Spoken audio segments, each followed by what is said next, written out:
After the campus beauty and I had a huge fight, I vanished the next day. From then on, it was like I vanished from her life. Neither students nor teachers knew where I went. When she went to my house, she found out my family had moved too. With no other options, she tearfully begged her dad to call in favors and have the police check my ID records. But the results said no such person existed. Back then, Chloe had only one thought. The boy she loved was dead. She believed that for 3 years. 3 years later, I returned after finishing a classified national research project. I learned Chloe was a sophomore at Fairmont University. To make up for what I left behind in high school, I could have become a visiting professor, but I enrolled at Fairmont University as a freshman instead. Fairmont University School of Economics and Management, freshman check-in. Chloe sat calmly at the freshman welcome desk. Just sitting there, she drew plenty of passing freshmen. Chloe, you're seriously Fairmont's undisputed campus queen. Look at those new freshmen. They can't take their eyes off you. I guarantee it, once check-in ends, who knows how many freshmen will be asking around about you. Let them. I'm not into dating anyway. I'd rather than date some random guy, hang by Reflection Lake with you girls, and grab late-night food on Lantern Row. Way more romantic than love. But as soon as she said that, the light in Chloe's eyes dimmed. Walking by Reflection Lake, getting barbecue at Lantern Row, studying at the library, skipping class, watching him play in school basketball games. She'd said all those things to that boy before. But among all the students passing through campus now, some had his eyes, some had his nose, and some even talked like him. But none of them were him. Nat'l noticed Chloe's sad look and got nervous. Chloe, don't tell me you're still hung up on that boyfriend, who's been dead for 3 years.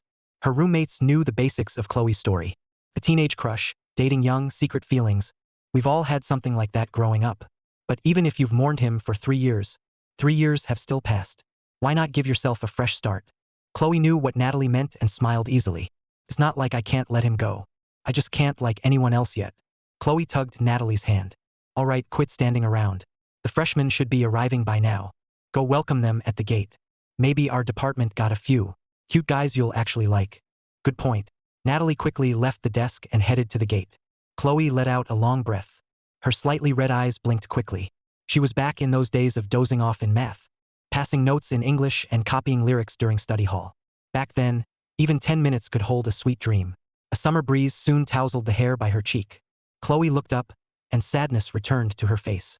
An unspoken sadness crossed her face. If only you were still here. Outside Fairmont University, I stood with my suitcase. I looked up at the grand school gates. In my usually calm heart, something stirred. Leaving without a word back then, she must have been devastated. I took a deep breath. I walked inside. Before I got far, Nat'l, wearing a volunteer armband, walked up to me warmly. Hey freshman, what department are you in? I'm a check-in volunteer. I'll show you where to go. Economics and management. I don't know my way around, so thanks. No problem. What a coincidence. I'm in econ and management, too. So you're basically my junior. Nat'l reached for my suitcase. Give me that. I'll take you to check in. I subtly pulled the suitcase back. No need. It's pretty heavy. I've got it. Nat'l didn't push it and smiled. Fine. Just stay close. So Nat'l led me toward the freshman check-in desk. After a few steps, I looked up and asked, since you're in econ and management, do you know Chloe Bennett? Nat'l nodded right away, teasing in her eyes. Of course. You're well-informed, freshman. You just got here, and you've already figured out who our school's prettiest girl is. You like Chloe, too? Chloe and I went to the same high school. I came here because of her. That's why I chose Fairmont's econ and management program. Nat'l looked surprised, then gave me a knowing look. So you came for her. Kids these days are bold. But if you went to the same high school, you must have heard about Chloe's story. That caught me off guard. As far as I remembered, Chloe had always been a model student. Other than being the campus beauty and a top student, I didn't know what else there was to her story. Does always placing second count? I was always first. Then my phone suddenly rang in my pocket. I gave Nat'l an apologetic look. Sorry, I need to take this. I answered the phone. Professor Shaw, it's Ethan. Professor Shaw was a Fairmont professor, still fairly young, but already a national authority in microelectronics and physical electronics. He was now at Fairmont University School of Electronic and Information Engineering, overseeing its research division. During my 3 years at the research complex, my expertise had won over leading researchers nationwide, including professors across many fields. I'd built quite a network. A cheerful middle-aged voice came through the line. Chief Engineer Hayes, I'm so sorry. The original plan was for me to meet you at the school gate. But a project upstairs hit a problem at the last minute. And they need me. I'm not in Fairmont right now. I'm really sorry. The project comes first. I'm fine. I'm already checking in. Still, I don't get it. With your research level, you could outclass doctoral students. Why suddenly go to college? Chief Engineer Hayes, same offer as always. Whenever you change your mind, I'll file the paperwork immediately to make you an honorary professor at Fairmont. If you want to teach, we'll create a whole program for you. I guarantee our package will beat Rivorton University's. Back at the research complex, every dean wanted to recruit me, but back then, I was focused on cracking the lithography system, so the deans didn't press me about it. Now that the work is done, my achievements alone could earn me a seat at the National Academy of Sciences. An academician this young would be fought over anywhere. Now that you're at Fairmont, we can't let you slip away. We'll talk about that later.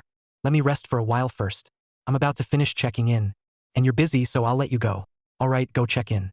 I'm not on campus right now, but if you need anything, just call me. Sure.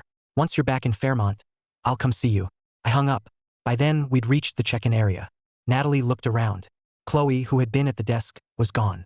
She hurried over to the others and asked, "Where's Chloe? I brought her a freshman from back home. The campus queen said it was too hot, and we'd had a long day, so she's treating us to milk tea. She went to pick it up." Natalie looked disappointed and turned to me. "Sorry, freshman. Chloe had to step out. You won't see her today." I gave a small smile and nodded. "It's okay. We've got plenty of time. Which class are you in?" "Econ and Management, freshman class 1. Then you're good.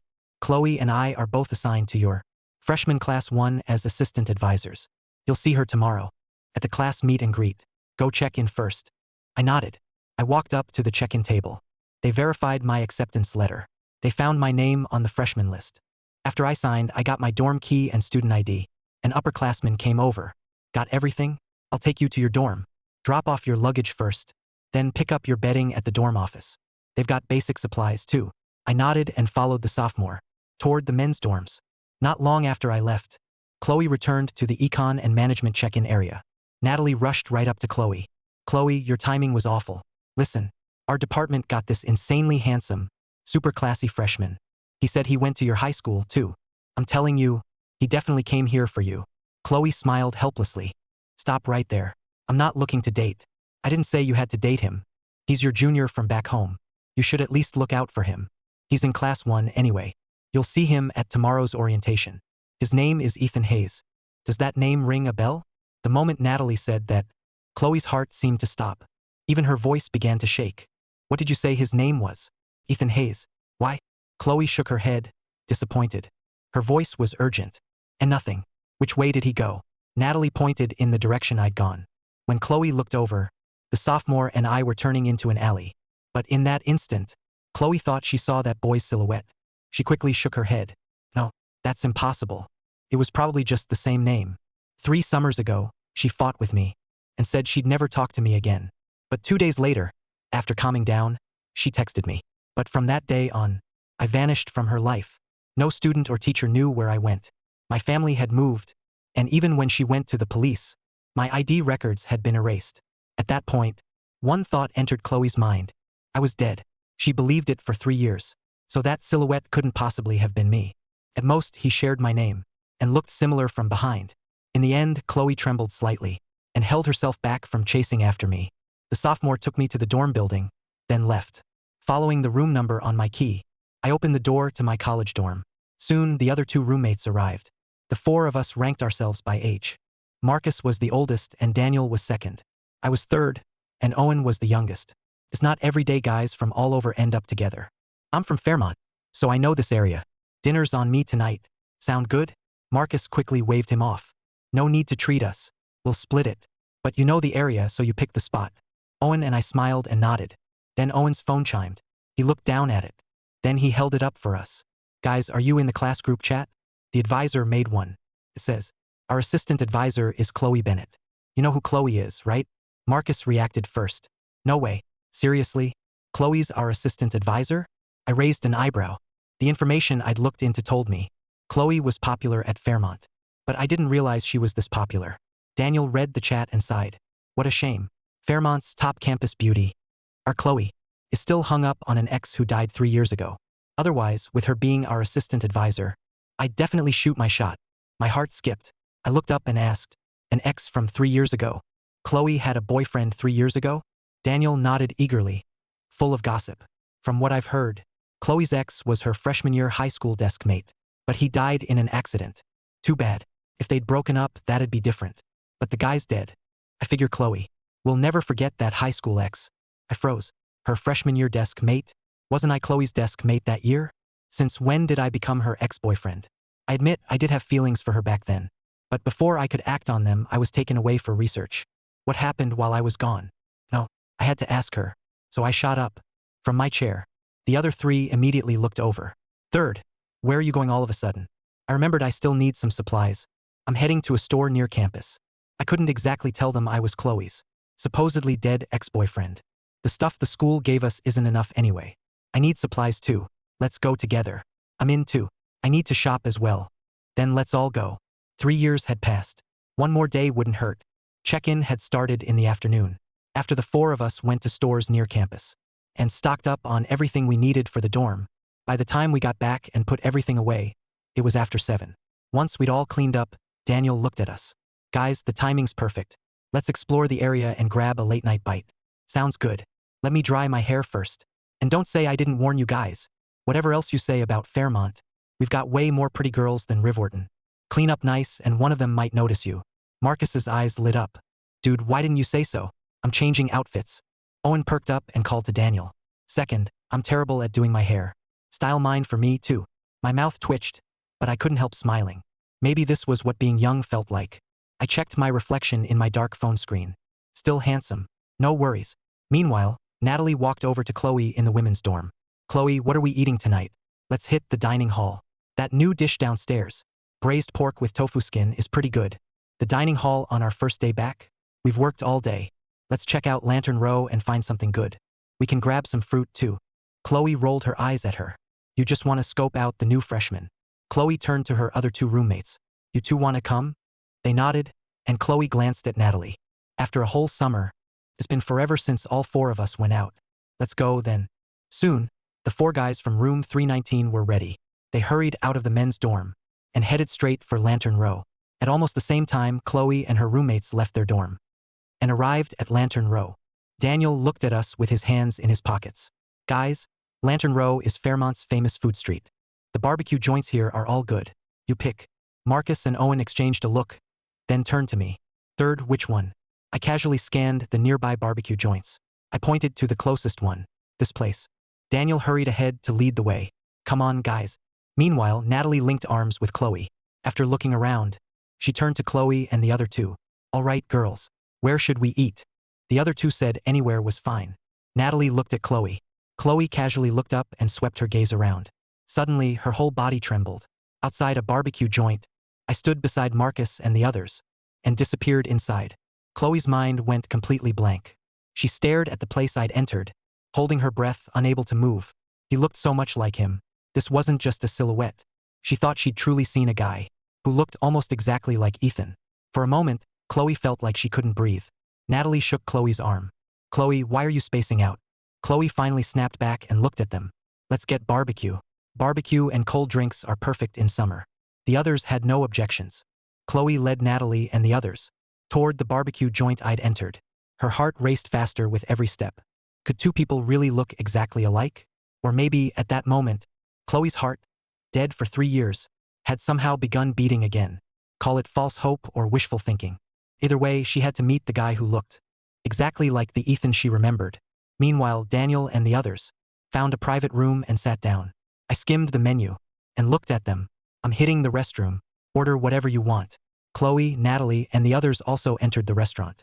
They took a table in the corner. After asking for a menu, Chloe looked at them. Order whatever you want. I think I saw someone I know. I'm going to find him. Who? Some cute guy? Oh, stop. Just order. She stood there and scanned the restaurant. When she saw only strangers, disappointment crossed her face. Then she took a deep breath and began opening each private room door. Each time she failed to find that familiar face, she walked back out, dejected. Finally, Chloe opened the door to Daniel's private room. Daniel and the other two stared wide-eyed when she entered. Hi, Chloe. Chloe gave them an awkward smile. Then she noticed for place settings and grew curious. There's someone else with you? Our third roommate's in the restroom. Chloe nodded apologetically. Sorry. I thought I saw someone I knew. Wrong room. She quickly backed out. But when she turned, she saw a guy. In a white t-shirt from behind. At that moment, Chloe's heart started pounding. She took a deep breath and slowly approached him. Then she tapped his shoulder. The guy quickly turned around. His eyes lit up when he saw Chloe. Chloe, did you need something?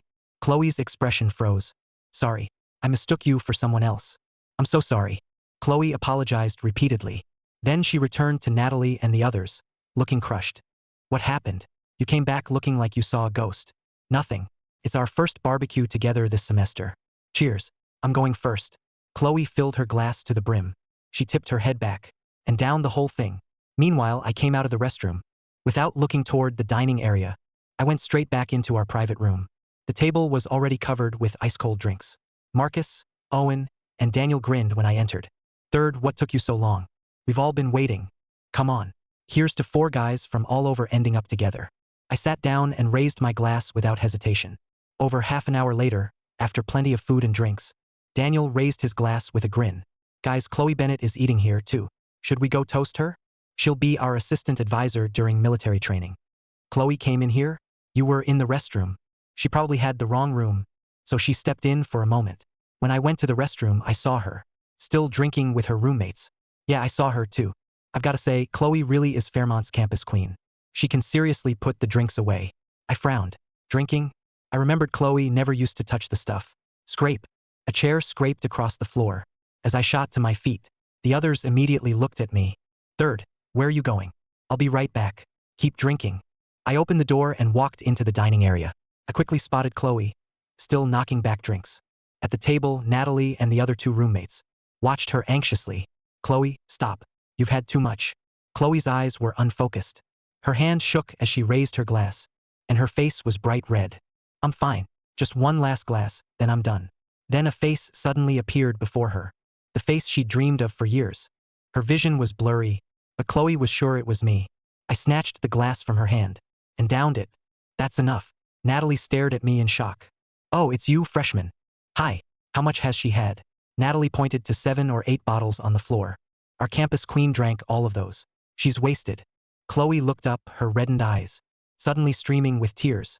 I'm not drunk. Ethan, is that you? Ethan, you finally came back. Chloe wrapped her arms tightly around me. I promise I'll never fight with you again. Just don't disappear again.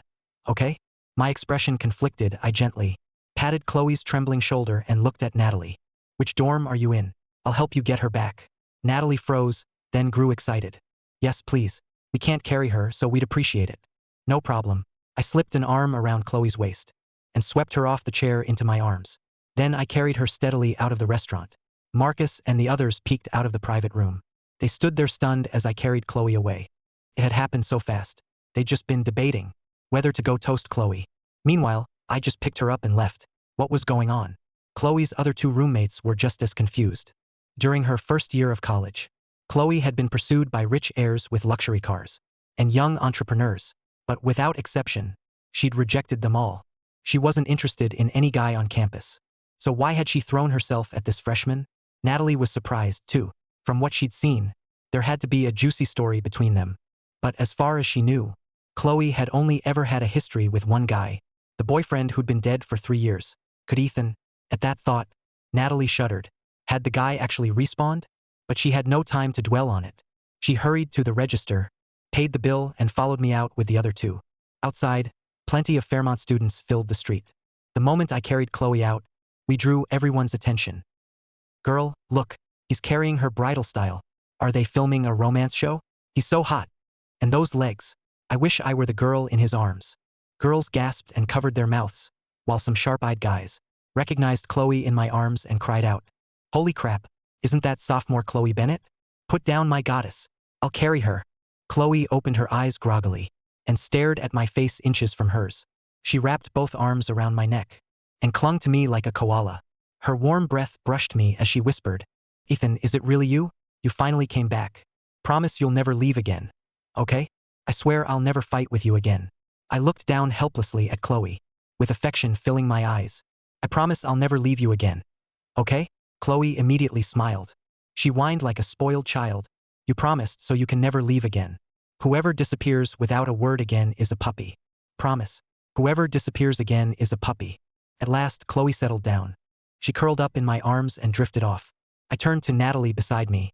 Does she always get like this after drinking? Natalie shook her head. No, never. Our dorm goes out for drinks sometimes, but Chloe always knows her limit. She's never gotten drunk. This is actually our first time seeing her drunk. Who knew someone usually so aloof would turn into a little kid after a few drinks? The other two girls nodded, and so did I.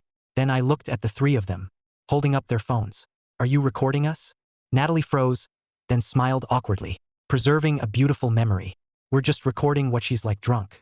We'll show her tomorrow, so she can remember what happened tonight. Fine, just make sure I look good. You got it. A few steps later, Natalie looked at me curiously. Hey, freshman, are you the ex-boyfriend, she said.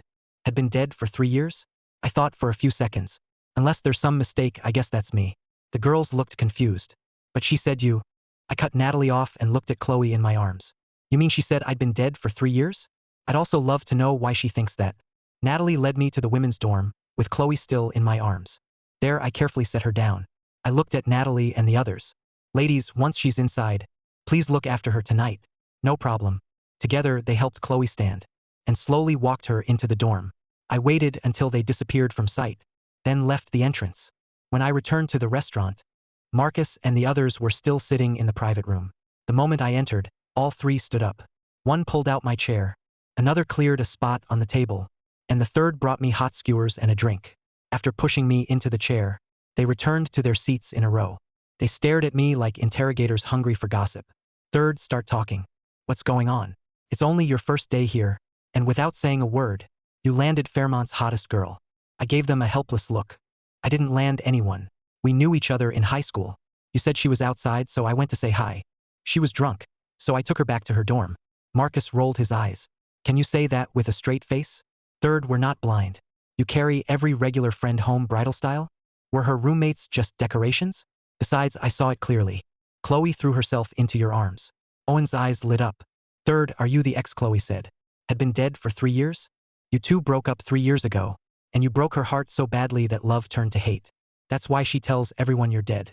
Back in the Fairmont dorm, Marcus, Owen, and Daniel crowded around Ethan, buzzing with excitement. Third, I get it now. You did her dirty. Did you use Chloe and then dump her? Is that why she says you're dead? Damn. If that's true, then during the next 2 weeks of military training, with Fairmont's campus queen as our assistant advisor, she's gonna make our lives hell. Owen patted my shoulder, looking worried. You need to sort this out. I didn't know whether to laugh or cry. Quit making stuff up. I never did her wrong, and we were never a couple. As far as I know, she never dated in high school. I get it. So that ex who died 3 years ago was made up by Chloe. She used a fake ex as a shield. So does that mean I've got a shot? Marcus rolled his eyes at Daniel. Get out of here. Stop dreaming. My sixth sense says. Third and our campus queen definitely have some hidden history. In an instant, all three guys turned back to Ethan. Marcus clasped his hands, eyes full of hope. Bro, spill the tea. I sighed and looked at them honestly. We never dated, and I never dumped her. We were just classmates. Humph. So you never liked her at all? I went quiet for a moment. Meanwhile, at a major aerospace engine research base in the northern frontier, the conference room was tense. A man barely in his 70s, with a full head of white hair, wore a lab coat, and stared at stacks of top-secret blueprints. He looked completely overwhelmed. This was Professor Shaw, the man I'd spoken to earlier. Charles Ward, vice president of the National Academy of Sciences, stood at the front of the room. He looked gravely at the researchers below. His tone was stern. Everyone, about this failed test flight. Any thoughts? Have we found the problem? The results are in. There were several issues. First, the turbine blades. Their precision is still slightly off. And then, everyone listened quietly until the report ended. Charles snorted and slammed the report onto the table. Forget everything else for now. How many times have we tested those turbine blades? And they still don't meet spec. What the hell are those material suppliers doing? Do they expect us to redo the design? Other research bases launched at the same time have already built 5th-gen transport engines. Others have produced drones and missiles of all kinds. But their aerospace combat engine project has taken a full decade only to end up like this in flight testing. Martin looked up at Charles, certain of himself. Chief Engineer Ward, I know someone who may be able to fix this. He meant me. During the lithography project, the research complex ran into plenty of problems. But whenever they reached me, I solved them fast. In a way, among the researchers who'd worked on the lithography design, I'd become almost legendary. He'd also discussed with me before the design of aerospace combat engines. I had quite a few original ideas on the subject. He believed I could solve it if I came. Charles immediately turned to Martin. Hope flickered in his eyes. Who do you think can solve this? Martin answered solemnly. Ethan Hayes. The moment he said it, everyone in the room began whispering. Who is Ethan Hayes? What field is he in? I've never heard that name in China. Is there an aerospace expert named Ethan Hayes? Chief Engineer Ward is the Academy's vice president. Even he's not sure he can fix it. Can this Ethan Hayes really help us? Whether it was their research projects or the ones I led, they were all top secret, and my identity was classified at the highest level, so almost no one there knew my name. Charles's expression shifted as he looked at Martin. The Ethan you mean? Was he the chief designer from that project? As the Academy's vice president, Charles was well informed. Especially when they nominated me for senior academician, the Academy's senior members had held a meeting. He knew something of what I'd done. That's him. Can you get him here? Last I heard, that kid was off doing something pointless. Going to Fairmont University. Exactly. Something pointless. Those old men knew plenty about my talent. In just 3 years I had built from scratch a 1-nanometer lithography system, pushing China's chip industry to the top of the world. With talent like that, he wanted to keep me at the research complex 24/7. I can't promise anything, but I can try. Then try. Besides, I'd like to meet this interesting kid. We're getting old. China's future research will belong to the young eventually. The next morning, back in the dorm, I packed my clothes while speaking to Martin on the phone. No problem. I'll book the earliest flight. I should be there tonight. Ethan hung up. Marcus had just gotten up and scratched the back of his head sleepily. He looked at Ethan packing, confused. Third, why are you packing so early? There's something going on at home. I need to go back. Martin had just called me. He wanted me to consult on a 7th-gen aerospace combat engine. I wasn't required to do this, but I understood. Once I chose research, my life stopped being mine alone. Just like a few months ago, when I signed that pledge at the research complex. I will dedicate myself to scientific research, serve my country through knowledge and technology, and devote my life to that cause. Some things have to be done. Marcus woke right up, eyes wide. Go home? Damn, you're skipping military training? I've already cleared it with the school. Marcus nodded like he sort of understood, then asked, you can skip it just like that? How long will you be gone? Maybe a week if it goes fast. If not, I'll be back when your training ends. I'm only going to consult. I won't be part of the main research. 2 weeks, max. Dude, are you just dodging military training? And did you tell Chloe before taking off? My hands froze mid-pack. Meanwhile, in the women's dorm, early sunlight streamed through the window. Onto the floor. Chloe rubbed her aching forehead. She stretched and asked Nat'l, who was already up. Nat'l, what time is it? 7. Still early. Chloe quickly climbed out of bed. Still groggy, she rubbed her eyes. I'm up. Did I get drunk last night? I vaguely remember hugging someone. Nat'l laughed. Oh, I thought you blacked out. Nat'l pulled out her phone and opened last night's video. Want Big Sis to refresh your memory? Come on, roll the footage. You're unbelievable. Nat'l held the phone out to Chloe. Look for yourself. Remember the guy carrying you? Chloe grabbed the phone. The second she saw the screen, she froze. The video showed me carrying her back to campus. It even caught what I'd said. Make me look good.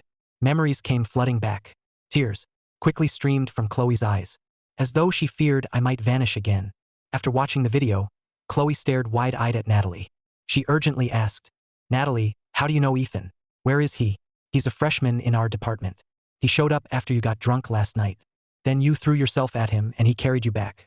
Chloe, is he the one you said was your boyfriend who died 3 years ago? I'm going to find him. Chloe had no time to answer. She got dressed fast and rushed out. Nat'l called after her. Hey, you're in such a rush. Do you even know where he lives? There weren't many people around the men's dorm. I was walking slowly down the path outside, heading to the dining hall for breakfast. Then Chloe's trembling voice reached my ears. Ethan, Ethan. I looked up sharply. Chloe had already wiped away her tears. She stopped before me and just looked at me. 3 years had passed, but I barely looked different, though I'd gotten quite a bit taller. The boyishness in my eyes was gone, replaced by maturity, but my air hadn't changed. Chloe used to say I acted old for my age, like some old scholar. She found my serious way of talking funny. I still had that scholarly air. Even in plain clothes, I still looked refined. Chloe had already seen me in the video, But seeing me face to face, she felt her heart nearly stop. A heavy silence fell between us. Neither of us spoke first. She felt more confused, curious, and angry than anything. She hated that I'd left without a word. Even if we'd never been together, friends still deserved a goodbye. I stood frozen too, staring at Chloe for a long time.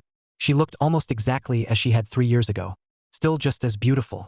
When I left the research complex, I'd imagined all sorts of ways to greet Chloe. It's been 3 years. Do you have a boyfriend? Have you been okay? Congratulations. You got into Fairmont University. But now I had no idea how to face her. 3 years ago, I inherited something from an advanced civilization, the Eternal Archive. With what I knew then, I couldn't yet understand the Eternal Archive, but it existed deep in my mind. And by studying its contents, I developed 1 nanometer lithography. That was just low-level technology from the archive. Because of that 1 nanometer lithography, I'd submitted it to the country to see what would happen. That led to my disappearance 3 years ago. We stared at each other for seconds. In those few seconds, every little memory from high school came back to us. Getting called up together to solve problems as our classmates teased us. Cheering each other through the 1500 at the school meet. Sneaking spicy snacks in class. And crimson sunsets under the evening sky. Each of us was written into the other's youth. But sadly, Chloe never took my dirty hand after a basketball game. And I never smoothed Chloe's windblown hair. After hesitating for a long time, I finally looked up. I heard I was dead. Chloe's eyes instantly turned red. It was like 1,000 words were stuck in her throat. She clenched her teeth. Yeah, Ethan, weren't you dead? Why did you come back? For 3 whole years, Chloe truly believed I was dead. Yet there I was, standing before her. My words caught in my throat. I wanted to explain what happened over those 3 years, why I left and what I was doing. But with my current status, I couldn't tell her. All those explanations were forced back down. What I'd done these past 3 years, even the people closest to me could never know. Even my contributions might only be made public after I died. In the end, I only said softly, "Anyway, it's been a long time." Chloe's face went cold. "I didn't want to see you. I only came to make sure you weren't dead. Now I know you're alive, so I'm leaving." Chloe turned to leave. I called after her. "Chloe." Chloe stopped, her voice cold. "What?" "I just wanted to say I didn't break our promise." Chloe gave a cold laugh, holding back her anger. "Our promise? Ethan, what exactly are we? Who do you think you are? You leave whenever you want, then show up whenever you want. For 3 years, I sent you so many messages. You never answered a single one. For no reason, you just vanished off the face of the earth. Did that make you feel so cool? So proud? Did it? Did you think it'd make me remember you forever? Didn't you disappear? Then why did you come back?" Chloe nearly screamed the last words. It was like she wanted to pour out 3 years of pain, hurt, and resentment. At first, Chloe still had hope. Maybe I was playing some awful prank and had vanished for the summer. She'd thought that once she found me, she'd give me hell. But she gave up. For 3 years, there wasn't a word from me. She'd started to feel like she was forgetting the things we'd shared 3 years ago. And now I'd suddenly appeared again. Her words left me speechless. What could I say? I'd given my life to my country. I had little left to give her. "I'm sorry. I shouldn't have left without saying goodbye. I left too suddenly. I didn't know how to tell you I was leaving. The research project I joined was a state secret. Even my parents only knew I'd been specially recruited to study somewhere classified. I'd never regret serving my country, but I owed Chloe an apology." Chloe cut me off. You don't owe me an apology. We're nothing to each other. Leave if you want. Stay if you want. Whatever you do has nothing to do with me." I looked at Chloe apologetically. "I'm leaving. There's an emergency at home, and I need to be gone a while. But I'll be back by the end of military training at the latest." Chloe tensed up and instinctively asked, "What happened?" Then Chloe's face went cold again. "Leave if you want. It's not like I'm anyone to you. You don't need to explain yourself to me, even though I'd already cleared it with the school. But you're still our class's assistant advisor. A freshman skipping military training should at least tell his advisor, right? Besides, to me, you're much more than just my advisor." Chloe huffed, then tried to play it cool. "I don't know what you're talking about. Anything else? If not, I'm leaving. That's all. This time I didn't leave without telling you, right? I don't want to be a puppy." Chloe instantly remembered what she'd said while drunk last night. She blushed and glared at me. "Whatever. If there's an emergency, just go. You're so annoying." With that, Chloe quickly turned and left. I stayed there, watching her run away. A smile slowly spread across my face. Back in her dorm, Chloe thought for a long time, then angrily scolded herself. "Chloe Bennett, get a grip. Stop going soft the second you see him.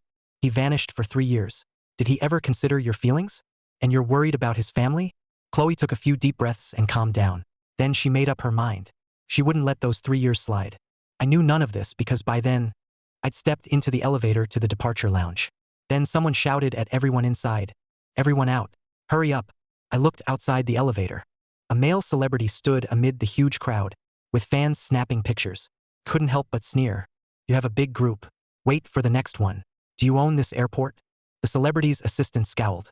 What's that supposed to mean? Do you know how packed Leo's schedule is? Don't you know? Our flight's about to board. Get out.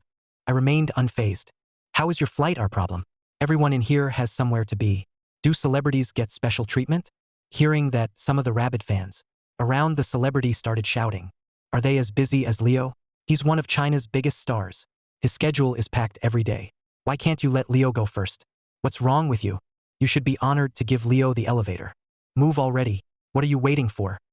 If Leo misses his flight, can any of you take responsibility? The celebrity looked annoyed too. 2.5 years of fame in China had spoiled him rotten. Taking over an elevator was nothing. Even when he arrived 2.5 hours late to a shoot, the entire crew had to wait.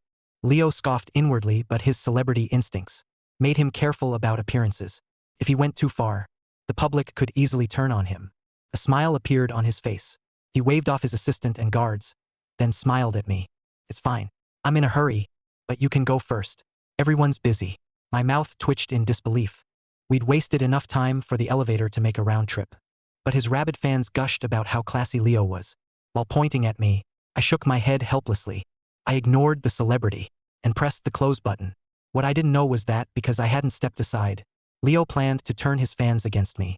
Soon after I left, Leo smiled at his fans, a cold glint in his eyes. All right, calm down. It was just a minor incident. Please don't post it online. We need to go. Everyone, head home. His assistant caught on and smiled at the crowd. Everyone, please leave. And remember, don't spread this online. Seriously, don't. But despite his words, he was already planning how to use the controversy for publicity once it blew up online. The fans hadn't even considered posting it. But after that hint, Leo's fan groups instantly exploded. Leo was their whole world. Someone had bullied their idol. To them, that was worse than killing their own parents. Within minutes, Leo's rabid fans began posting online. Out-of-context clips and calls to attack me appeared alongside posts digging into my identity. They flooded the internet all at once. There was even a post titled, "Come out and apologize to Leo. Our idol deserves respect." His rabid fans pushed it straight onto the trending list. As a result, some of my information was posted online. Most of the critical data was protected by top-level encryption. Without extremely high clearance, no one could access it. Even so, my photo was leaked online. My profile also noted that no records could be found for Ethan Hayes during those 3 years. After the leak, countless rabid Leo fans immediately launched online attacks. Is Fairmont University that easy to get into now? Do they let just anyone enroll? There's no record of his college entrance exam. There's no record of him entering any major international competitions either. So how did someone like him get into Fairmont? The authorities need to investigate. Some fans were reasonable, but the rabid ones controlled the narrative. Public opinion sided with Leo from the start, turning me into the internet's public enemy. Meanwhile, in a women's dorm at Fairmont, Nat'l had been casually scrolling through videos. When she saw the rapidly trending story, she immediately called Chloe over. "Chloe, look, isn't this your freshman? Everyone online is trashing him." Chloe paused, then grabbed Nat'l's phone and scrolled through it. She was speechless. Are these fans idiots? She pulled out her own phone and went straight to the trending post to fight back. Do celebrities think they're above everyone else? He didn't give up an elevator. Was Leo rushing to his own funeral? Seeing Chloe so worked up, Nat'l couldn't help laughing. Chloe, who said she was done with Ethan, looks like you still have feelings for him. I'm defending what's right, not him. If anyone else were treated this way, I'd do the same. But she soon realized her comment had been buried under hateful replies. Chloe, this is bad. Leo's rabid fans clearly won't let your freshman off. He's in serious trouble. At that same moment, in a secure office, red warning lights suddenly flashed. An employee reported nervously, "Remove the trend now. Numerous users are exposing the identity of a top-level classified asset. There's a risk of a security breach. Countermeasures are ready. We're awaiting orders." When National Security Director George Mercer saw the report, he flew into a rage. "What the hell are you people doing? Have every piece of information about Ethan online taken down and investigate this immediately. Find out if any foreign intelligence groups are fueling it. You have 10 minutes. If he suffers any harm from this, every one of you will answer for it. China can survive without me as head of the National Security Directorate, but Chinese science cannot afford to lose him. As one of China's greatest scientific minds, my file had long been monitored by the National Security Directorate.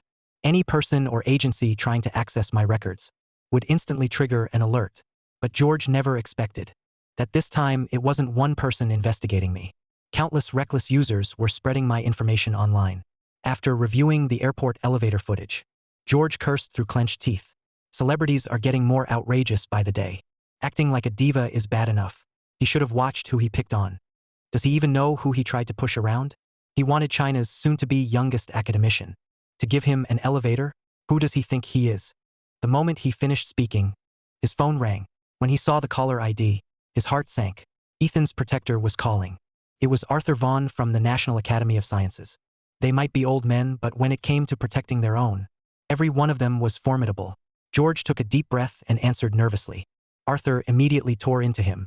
George Mercer, what kind of national security director are you? This mess is all over the internet. And you think your agency isn't responsible? Listen to me. If Ethan's identity is exposed, I'll march into your office and raise hell myself. Mr. Vaughan, please calm down. I've already assigned people to handle it. 10 minutes. Everything will be gone within 10 minutes. What about the celebrity? I'll summon the relevant cultural affairs officials immediately. Rest assured, I'll give you and every researcher at the National Academy of Sciences a proper answer. Fine. I'll wait for your report. Arthur hung up. George took a deep breath and sat in his office, seething. Then he picked up his desk phone. Notify the head of the Cultural Affairs Directorate. He has 30 minutes to get to my office. Otherwise, I'll go to the Cultural Affairs Directorate myself. Meanwhile, in the airport lounge, I got a call from Arthur. Ethan, stay out of this. Let this old man handle it. Just wait for your flight. Don't let this distract you. You'll have a satisfactory answer within a day. I hadn't thought much of it. But then, several heavily dressed-up girls approached me, with contempt in their eyes. So you're Ethan? You're pretty handsome. Weren't you in a hurry? Why are you still waiting here? You're just sitting around. You saw how famous Leo is, and wanted to use him for clout, didn't you? You want fame? We'll make you famous. One of the girls dumped a whole bottle of water over me. Before I could react, I was soaked. Airport security saw what happened, and rushed over shouting, "Hey, what are you doing?" The girls exchanged a look and ran off. Just as I finished wiping off the water, my phone screen lit up. From her dorm, a worried Chloe had quietly texted me, "Are you okay?" My foul mood instantly lifted. But just as I was about to reply to stubborn Chloe, Marcus called me. What he said made me furious. Chloe and her roommates had been defending me online. Someone exposed that Chloe and I had been desk mates in high school, and posted her photo online.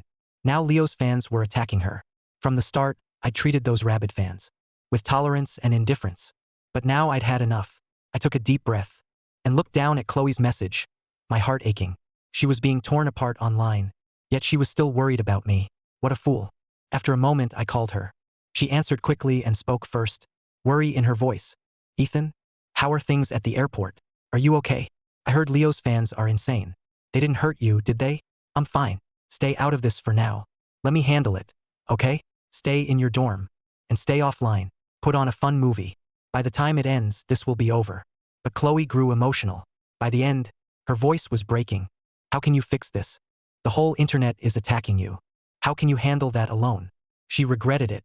If she hadn't stayed behind out of spite and had come to see me off, maybe none of this would have happened. To change the subject, I smiled. "Chloe, if you're this worried, does that mean you've forgiven me?" "Not a chance, Ethan. These are separate issues. I defended you only because they went too far. That's all. Don't read into it. Give up that idea. I will never forgive you." But in her heart, she added, "At least not that easily." She was hopeless.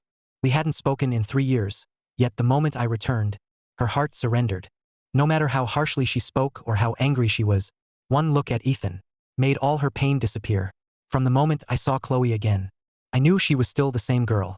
She was just too stubborn to admit it. Thankfully, we hadn't missed our chance. I smiled, then spoke seriously. "We have plenty of time. Once I finish dealing with things at home, I'll properly beg for your forgiveness. Whatever. I'm hanging up." Chloe hung up and took several quick breaths. She fanned her flushed cheeks with her hand. Natalie asked with a wicked grin. What, done crying?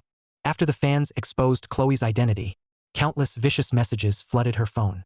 She might seem aloof, but deep down, she was still only 19. Chloe quickly shook her head and picked up her phone again. She became a keyboard warrior for justice and started commenting again. After hanging up with Chloe, I took a secure phone from my suitcase and dialed a number. This is Ethan Hayes, secure IDS 17171. Connect me with National Security Director George Mercer. Once connected, George hurriedly said, Academician Hayes, I'm deeply sorry. Rest assured, your identity will remain secure. Everyone involved will be thoroughly investigated by the National Security Directorate. Thank you, Director Mercer. But I have one more request. The Fairmont student who defended me, I don't want this incident affecting her anymore. No trouble at all. That's our job. But Academician Hayes, may I ask something personal? Is Chloe Bennett, the student online, your girlfriend? If so, the National Security Directorate can make arrangements. For the families of top researchers, the Directorate has a full security program. My parents were one example. The moment I entered the research complex 3 years ago, they were moved into secured family housing in Fairmont. They were protected whenever they went out. I paused, then answered after a few seconds, Not yet. Understood. Don't worry. I'll make the arrangements. George nodded repeatedly, then hung up. He kept muttering under his breath. So that's why that kid suddenly enrolled at Fairmont. He went there for his girlfriend. Now that's more like a young man. But then he frowned. The trending topic was still climbing. What's going on? Haven't we started deleting comments? Why is it still trending this hard? Leo has too many fans. We can't delete them fast enough. We delete one batch and another pops up. What did their person in charge say? If they don't bury this trend, do they want me to invite their boss to the National Security Directorate for a chat? Their director isn't answering. But I called a friend who works there. He said plenty of investors are backing Leo on this. They want to use this to boost Leo again. His commercial value is still high. I don't care who's backing Leo. Get the tech department on it. Shut down every server they have. Ban every account posting harmful content. Bring every one of those investors to the National Security Directorate. We'll see whose boot is bigger, theirs or my size 15. Notify the other agencies. Within 2 minutes, every post about Ethan must be gone. Meanwhile, in the first-class lounge, Leo lounged in a luxury massage chair. He watched the online fight explode. His eyes were full of scorn and smug satisfaction. You're just some nobody. You think you can take me on? I can make you regret it with one finger. His assistant laughed and started flattering him. Leo, your fans really came through. It's been less than half an hour, and the topic's almost #1. Your visibility just went way up. Just as they celebrated, they had no idea prison was right around the corner. Back at the National Security Directorate, George Mercer grabbed the files off his desk and threw them at the Cultural Affairs Director. In just 10 minutes, the trend was taken down. There was no trace of Ethan left online. Leo saw it and cried out, What happened? His assistant hurriedly called an executive at the platform. The executive exploded the second he answered. Listen, we're in deep trouble. For old time's sake, here's my advice. Run, or cooperate when they come for you. Do you know how badly Leo's stunt screwed us? At that moment, the Cultural Affairs Director called Leo's agency directly. He roared into the phone. I'm calling to notify you. Every artist under your agency has every unreleased project suspended. Don't bring them to me for approval. If I approve one, I'll take your last name.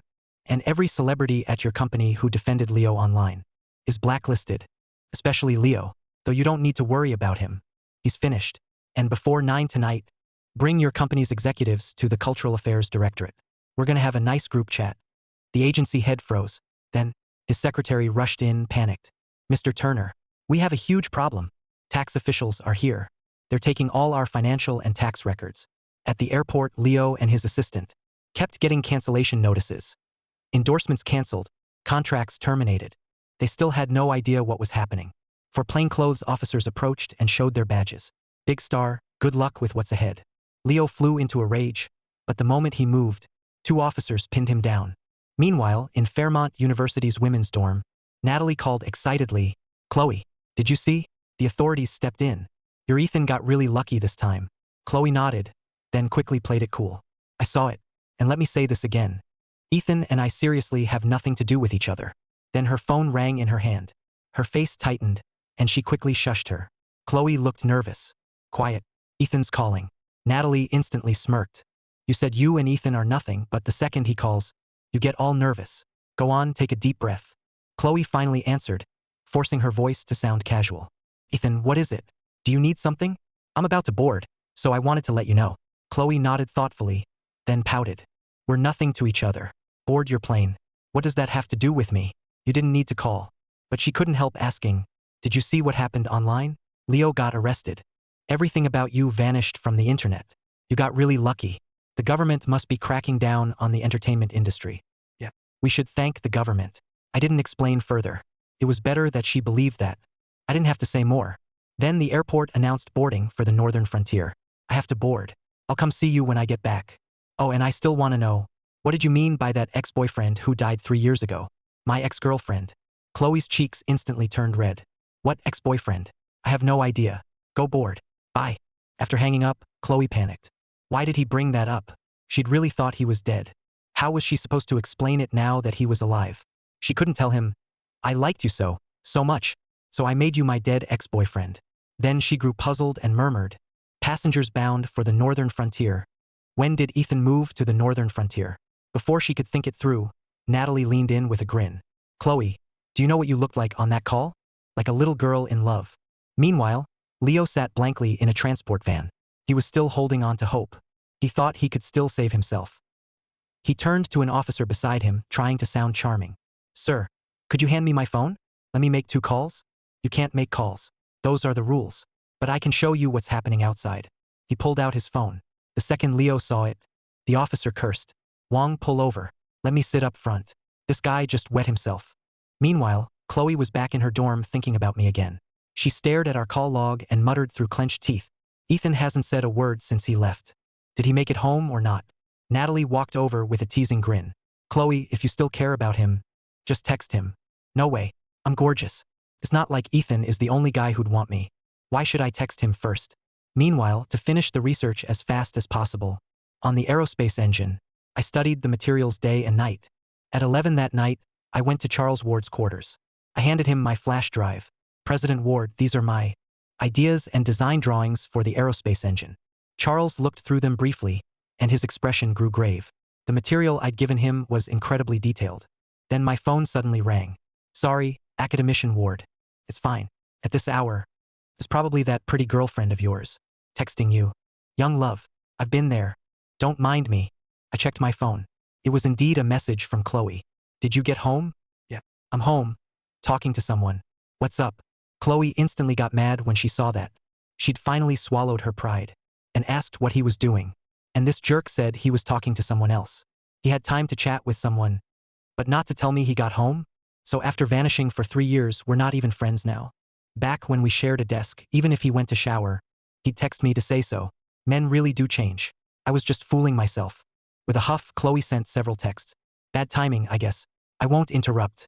You talk to them tonight. I'll text tomorrow. That way we won't seem too distant. Sound good? Good night. I'm going to bed. Seeing Chloe's sudden wall of texts, I was completely confused. What was that about? And what was with that tone? Charles quickly asked. Fighting with your girlfriend? When I was courting my wife. I knew exactly how to make her happy. If it's a relationship problem, ask this old man. So one was bold enough to teach, and the other bold enough to learn. Ethan sent Chloe this. Okay, get some sleep. The dorm AC is on in summer, so keep your blanket on. Don't catch a cold. Good night. Sweat to death, you little thing. Chloe's expression froze when she read it. She typed furiously through clenched teeth. Ethan, it's been 3 years since I hit you. You asking for it? I froze. After a few seconds, I texted back. Isn't that what people say online? Chloe was livid. Ethan, are you a caveman? Nearby, Nat'l looked over with eager curiosity. Did your Ethan make you mad? Chloe gripped her phone tightly. I've decided. I'm ignoring him for at least 3 days. More like 1 day tops. Charles saw my blank expression and asked, well, did she go to bed happy? Yeah. She went to bed. The next morning, Chloe sat on the field as an assistant advisor. She kept checking her phone. Nat'l, beside her, asked, Chloe, are there flowers growing in that phone? You check it every few minutes. What's going on? Chloe pouted, sounding deeply wronged. It's Ethan. This morning, I sent him a good morning text. Now it's almost noon, and he still hasn't replied. I said I'd ignore him for 3 days, but I didn't mean he had to ignore me. I even made a post with a photo from military training, just waiting for him to text me. He could at least ask how training's going. Maybe I'd soften up and reply, I handed him the chance and he blew it. Didn't you say you'd ignore him for 3 days? So he can't text me? Natalie couldn't help pinching Chloe's cheek. Please, Chloe, do you have to be this cute?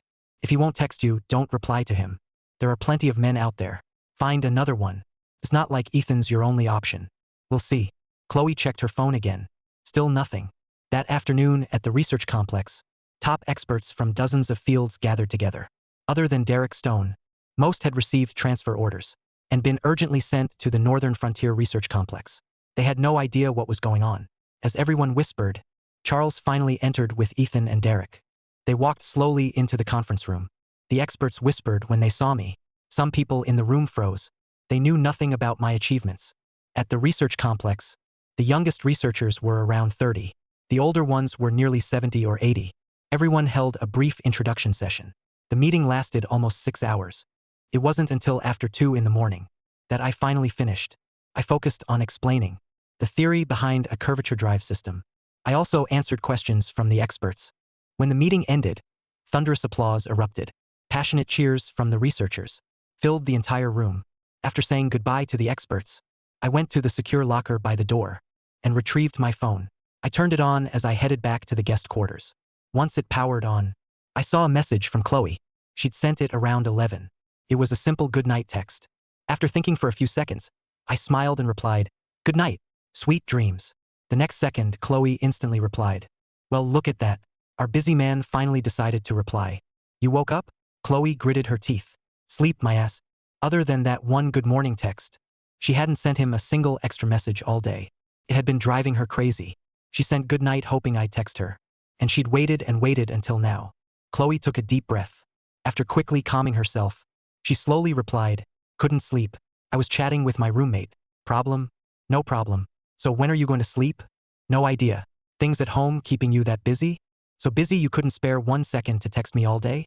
I spent the morning refining the materials. In the afternoon, I met with experts. Then I had to run a meeting tonight. I was busy. That's nice.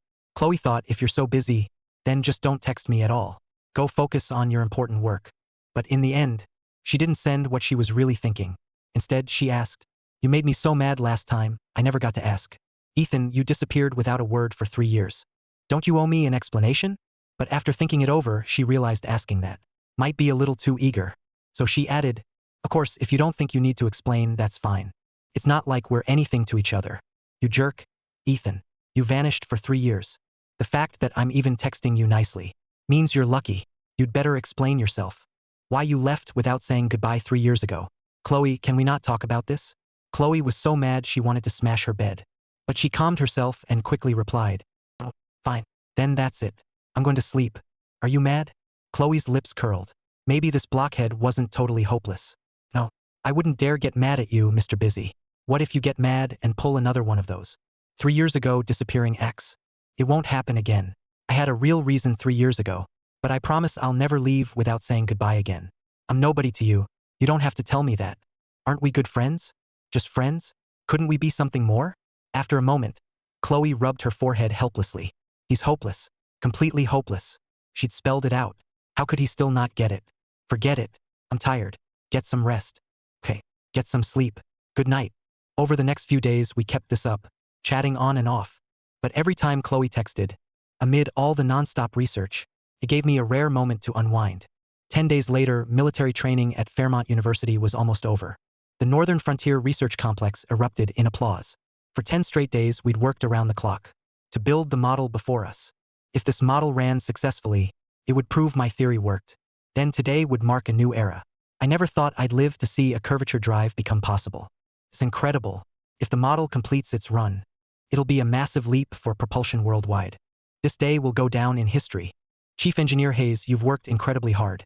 I've never seen anyone push this hard in research. At that, everyone turned toward me. 10 days ago, I'd won them over with my theoretical knowledge. Now, my sheer dedication had earned their respect. I smiled at everyone. Save the praise. Let's prepare for the first ignition test. Ethan, why don't you rest today? We can run the ignition test tomorrow. No, I can keep going. Let's run it now. Charles knew he couldn't change my mind. He sighed and quietly stepped aside. A researcher soon brought over a red ignition button. Chief Engineer Hayes, you do the honors. I took a deep breath and prepared to press it, then turned to Charles. President Ward, why don't you do it? I'm a little nervous. Oh, quit pulling rank on me. You're the chief designer. You do it. Here goes. Do it. I nodded, then solemnly pressed the button. Everyone held their breath. The curvature drive model immediately began running. A massive surge of electricity poured into it. Red lights flashed throughout the complex. A stream of system alerts sounded. Ignition successful. Starting curvature engine chamber. As the final countdown ended, a 110-pound steel ball was dropped into the drive field. Instead of falling straight down the moment it entered the field, it shot forward. It slammed into a massive steel door over 300 feet away. At that sight, everyone finally breathed again. Cheers erupted throughout the complex. We did it. We did it. Curvature drive works. It really works. People hugged each other, crying with joy. Charles's eyes reddened. He'd spent his life working with engines. He'd watched China's fighter engine technology grow from nothing. He'd endured nearly every hardship along the way. More than anyone, he wanted China to lead the world in aerospace. And today he saw it happen. Once the excitement settled, I bowed to everyone. I want to thank you all for your support. I'll leave the rest in your hands. But as I lowered my head, it began feeling heavier. This was bad. I pushed my body too far. I had nothing left. My body began swaying. Charles noticed first and rushed over. Ethan, what's wrong? Since that morning, Charles had sensed something was off with me. But with the curvature drive model nearly complete, I'd forced myself to hold on. Now that the test was over, the adrenaline faded. I smiled bitterly. I was still too weak. It had only been 10 days, and I was already like this. I knew what was happening. I was exhausted. I just didn't know how long I'd be out. Hopefully not long, or Chloe would worry again. With the last of my strength, I glanced at Charles. Sorry to trouble you again. Then my eyes slowly closed. As I collapsed forward, I faintly heard Charles shout toward the door. Quick, get help. Take him to the Northern Frontier Defense Hospital. Over Fairmont University, 4 of China's most advanced fighter jets roared past. Between them, an armed transport plane flew steadily. Students on break looked up at the sky, their faces tense. Holy crap, for fighter escorts? Who's on that transport? Or is it carrying something so critical it needs fighter escorts? What happened? Some students pulled out their phones to film. The usually easygoing instructors shot to their feet. Phones down. No pictures. Delete every photo you took. Amid the instructor's shouts, Chief Instructor Nathan Reed came over the speakers. Everyone breaks over. Put your phones away. No one knew why so many fighters and a transport had deployed together, but something major had clearly happened. Elsewhere in Fairmont, other people had filmed it too. But strangely, their videos either wouldn't upload, or once posted, were deleted within a minute. Chloe looked up at the fighters roaring overhead. For some reason, her heart tightened. Nat'l quickly noticed. Chloe, what's wrong? You look pale. I'm fine. I just feel a little sick. I'll be okay after some rest. But Chloe's eyes remained fixed on the jets vanishing into the distance. 3 days later, in a special care ward at Fairmont Defense Hospital, after I was transferred to Fairmont Defense Hospital, the authorities ordered nearly every top specialist there to report immediately. They examined me together with everyone fearing the worst. Only after confirming I was simply exhausted and needed rest did everyone finally relax. Meanwhile, on the field at Fairmont University, Nat'l turned to Chloe. Chloe, want some milk tea? No, I'm upset and don't want anything. What's wrong? You've been distracted for 3 days. What's going on? When Chloe snapped back, Nat'l asked with a smile, is this about Ryan Pierce? I heard. He plans to confess to you at tonight's freshman gala. Is that what's bothering you? Not really. 3 days ago, I texted him good morning and then he vanished. I've sent him message after message, but he hasn't replied once. Feels like I got dumped again. Back at Fairmont Defense Hospital, while the 2 senior academicians bickered, my fingers twitched on the hospital bed. I slowly opened my eyes and glanced sideways at Charles Ward and Arthur Vaughn. I asked weakly, my phone. Where's my phone? Charles shot up from the couch. Overjoyed, he rushed to my bedside, then shouted outside, Ethan, you're awake. Doctor, get in here. The patient's awake. I looked at them in confusion. I'd only taken a nap. Why were they so excited? Then I repeated myself. Gentlemen, could one of you please get me my phone? Also, how long was I out? Charles nodded and handed me my phone. 3 days. I took it and quickly unlocked the screen. A flood of notifications popped up. They were all from Chloe. Good night. Were you up all night? Where are you, Ethan? Are you disappearing again? Why won't you answer? Ethan, I'm giving you 30 more minutes. If you still don't reply, I'll never speak to you again. Ethan, you jerk. Last chance. Text me back.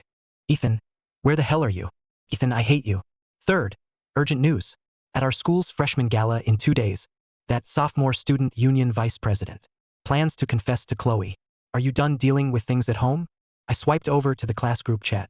Everyone, tonight is our school's freshman gala. All students need a ticket to enter the auditorium. Do not lose yours. And to everyone performing for our class, give it your all tonight and make us proud. After quickly reading everything, I looked up and stopped the doctors at the door. Can I be discharged today? Before the doctors could respond, Charles and Arthur both turned to Ethan. Ethan, the doctor told you to rest. Why do you need to leave today? If it's for tonight's awards ceremony, we can have someone pick you up and will you there. Honestly, you should just skip it. The doctor approached me. Mr. Hayes, you can leave today. But can you guarantee you'll regain your strength within half a day? I can. I looked at Arthur and Charles. What's the schedule for the ceremony? It starts at 7 at the National Assembly Hall. Around 7:30, the president will present awards and speak. It ends at 8, followed by dinner at Meridian House State Guest House. I checked the freshman gala's time. Started at 8. How long from Meridian House to Fairmont University? It's close. About 10 minutes. Charles looked shocked. Ethan, you're not planning to go back to school, are you? Can you manage in your condition? I'll be fine. Please help me up and order me some food. After I eat, I'll start rehab exercises. Once the awards ceremony ends tonight, I won't join you for dinner. Just have a car ready to take me back to campus. Why do you have to go back today? The doctor said you'd recover in 2 or 3 days. Why not wait? I sighed helplessly. Someone's trying to steal my girl. Inside Fairmont University's auditorium, new and returning students from the School of Economics and Management gathered together. They filled the auditorium row by row. Chloe stood in the backstage lounge. After straightening her outfit, Ryan Pierce walked over with a smile. So, class rep, nervous? Not really. Chloe answered coolly, then sat in her assigned chair and casually checked her phone. Ryan paused, but his resolve only grew stronger. Marcus and the others sat in the auditorium. The 3 roommates whispered among themselves. Third isn't going to be late tonight, right? He said he'd come to the gala. Third replied in the dorm chat. He says he's on the way and will be here in 10 minutes. 10 minutes? Good. Whoa, what's going on? Check the class chat. The advisor posted something. The girl performing for our class suddenly got sick and went straight to the infirmary. She probably can't perform. They're asking if anyone can play piano. Can any of you play? Nope, not me. The next second, I replied in the class chat. I can. I'll fill in for her. Then I messaged the dorm chat. How long until our class performs? About half an hour. Okay, almost there.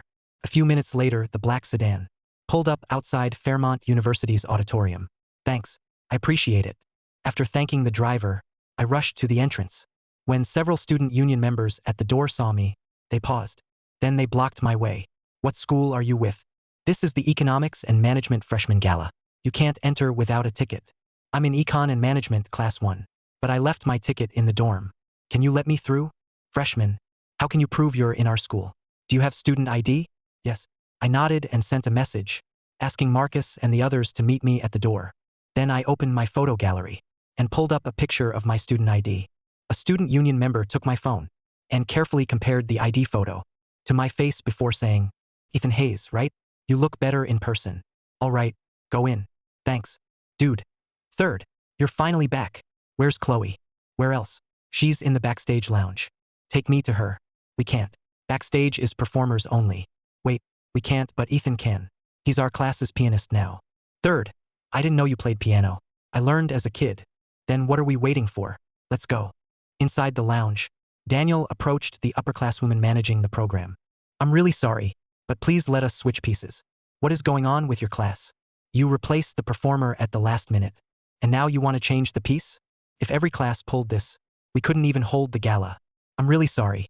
The problem is our replacement isn't comfortable with that piece. Please let us switch it. Where's the replacement? Have him talk to me himself. Our third roommate is shy. He's not much of a talker. There he is. Please cut us some slack. The upperclasswoman looked at me, and her eyes lit up. He's the one playing piano? I know A Maiden's Prayer, too. It's about a young girl's hopes and dreams. Is he playing it for his girlfriend? No way, ma'am. From grade school until now, Third hasn't even dated. He's never even held a girl's hand. But, he's a last-minute replacement and didn't prepare. He's just picking a piece he knows well so he won't mess up. I see. Fine, you can change the piece. But I'm taking a risk here, too. In return, you owe me a small favor. Name it. After the gala, I want his contact info. No problem. When we got back, Daniel asked me, "Third, why did you have to pick that piece?" Because I once promised someone. I'd play it for her at our high school field day show. But I transferred before the show happened. That person was Chloe Bennett, right? Yeah. Look at you, third. Respect. Half an hour passed quickly. Chloe and Ryan received the revised cue cards, ready to introduce the next act. The moment Chloe saw the name on the card, she froze. Her mind went blank. "Chloe, what's wrong?" Chloe took a deep breath, shook her head, and spoke with a tremble. "Please welcome Ethan Hayes from Economics and Management, Class 1, performing a maiden's prayer." As she finished, student union members backstage moved a piano onto one side of the stage. "All right, Ethan. You're up. Good luck." I nodded and slowly left the backstage lounge, climbing the steps one at a time onto the stage. I looked deeply toward the other side of the stage, at Chloe's expressionless face, then walked before the crowd. After a brief bow, I sat on the piano bench. A spotlight shone directly on me. On the massive screen at the back of the stage, the camera caught my sharp, handsome profile. The girls in the audience immediately cheered. After Ethan took the stage, Marcus, Daniel, and Owen returned to their class seats. On their way back, they overheard the girls whispering around them and were instantly speechless. Then the soft notes from my piano drifted through the auditorium. At the side of the stage, Ryan noticed Chloe's reaction. "Chloe, what's wrong?" "Nothing." When Chloe looked up, her eyes met mine as I looked directly at her. Instinctively, Chloe looked away. I sighed inwardly and slowly looked away, too. I focused on playing until the piece was over. Then I stood and walked to center stage. After bowing to the audience, I looked deeply at Chloe one last time. Only then did I leave the stage. Chloe quickly composed herself and went on stage with Ryan to introduce the next act. Then she told Ryan, "I need to handle something backstage. If I'm not back, introduce the next act on your own." The moment Chloe entered the lounge from the stage, I grabbed her right hand before she even saw me. "Come outside with me." Chloe didn't resist. Expressionless, she let me pull her into the hallway. The second the lounge door shut, Chloe yanked her hand free. She glared at me coldly. "Ethan, are you done? You vanished without a word 3 days ago, and now you're suddenly back. You even performed on stage. Why did you drag me out here? Do you think this is funny? Or did you want to see how miserable I've been?" "Chloe, I'm sorry, but I don't know how to explain it." I couldn't exactly tell her I'd been unconscious in a hospital for 3 days. "What, Ethan? I'll admit it. I liked you in high school. When I learned you weren't dead at the start of school, I was happy because I still had feelings for you. That's why I ran to the men's dorm so early to wait for you. But that doesn't give you the right to keep playing with me. Last time you vanished, I didn't ask why. But now you've disappeared again for 3 days. What were you doing? You ignored my calls and texts. Do you really think that because I like you, you can do whatever you want to me?" Chloe, I really didn't mean to. There was a reason I couldn't reply these 3 days. I didn't do it on purpose. And I came to Fairmont University because of you. Please give me one more chance. I promise I won't disappear without a reason again. That's your explanation? Something really happened. Then tell me, what happened? No one is so busy they can't send one text. Forget it. You don't have to explain. Ethan, I don't care why you vanished 3 years ago. Or why you came to Fairmont now. I don't care anymore. Over these 3 days, I figured something out. Text me or don't. Go wherever you want. Live however you want. From now on, your life has nothing to do with me. Then I won't have to keep worrying about when you'll vanish again. I'm exhausted. Ethan, I don't want to like you anymore. This is where we end. Let's stay out of each other's lives. From now on, we're strangers." With that, she walked past me without expression. She quickly pushed open the lounge's back door and strode back inside. Everyone inside turned to look at her. Not until Chloe returned to the side of the stage did a single tear quietly fall from her beautiful eyes, but she quickly wiped it away. After a deep breath, she buried her pain. She forced a smile. Her cold indifference was an act. But their story could only end here. Maybe only by letting go could she stop worrying about when I'd disappear again. Her youth was truly over. I watched Chloe leave and wanted to stop her, but after hesitating, I silently turned away. I left the backstage hall and texted Marcus to ask where our class was sitting. Then I went back to my seat. The moment I sat down, Marcus and the others leaned in. "Third, did you and Chloe make it official? Confess?" "What confession? Didn't you perform tonight just so you could go backstage and confess to Chloe?" "No. What do you mean? It didn't go well?" "She got mad because I didn't reply to her for 3 days. Third, that's on you. There's a saying online. If you don't text back for 3 days, that's an automatic breakup. You haven't even won her over, and you ignored her for 3 days. No wonder she's mad. So, third, what happened? Why did you suddenly disappear? Forget it. Let's not talk about it. Watch the show. Security rules. Meant I could never tell unrelated people what I did. It's okay. She's just mad. As long as she doesn't accept Ryan's confession tonight, you still have a chance. At least she still cares enough to get mad at you. When she stops getting mad, then you're really done. Don't start. You said Ethan only has a chance. If she turns Ryan down, what if she accepts him tonight? Still fine. Even married people get divorced. And this is just a confession. I'm fine. Let's leave it at that. We'll deal with the future later. That's the spirit. And now that you're back, our class is getting together tonight. We're going to karaoke. The room's already booked. Come with us. Sing a little, have some drinks. Nothing lasts forever. Okay. But I'm skipping drinks. My stomach's been off. I'll come hang out and get to know everyone. It'd be awkward to still not know my classmates. After being here this long. Unless something major comes up, I'll probably stay at school. Getting to know my classmates is only polite. I know that much. That's more like it. Ha! Tonight I'll show you all what a karaoke king sounds like. On stage, Ryan hurried over to Chloe. Chloe, what's wrong? What happened? Nothing. Chloe shook her head without expression. Then she ignored Ryan. She stared blankly at the other acts on stage. Time flew by. The gala only lasted 2 hours. After the final act, Chloe and Ryan went on stage to close the show. But as they finished and everyone prepared to leave, Ryan must have arranged it beforehand, because a spotlight suddenly hit him. Then a student at the side of the stage brought Ryan a bouquet of roses. Seeing it on the big screen, students who were about to leave sat back down. They were ready for the drama. Can I have a few minutes? I hope you'll all witness this moment. Ryan took the microphone and addressed the crowd. Chloe, from the first moment I saw you freshman year, I felt deeply for you. Today, in front of everyone in our school, I'm telling you how I feel.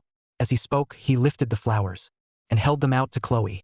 I've loved you for a year, and I've pursued you for a year. I want to know you. I want to see the world through your eyes. Somewhere along the way, I realized I can't be without you. So today, I hope you'll give me a chance. A chance to stand by your side and be with you. The auditorium fell silent.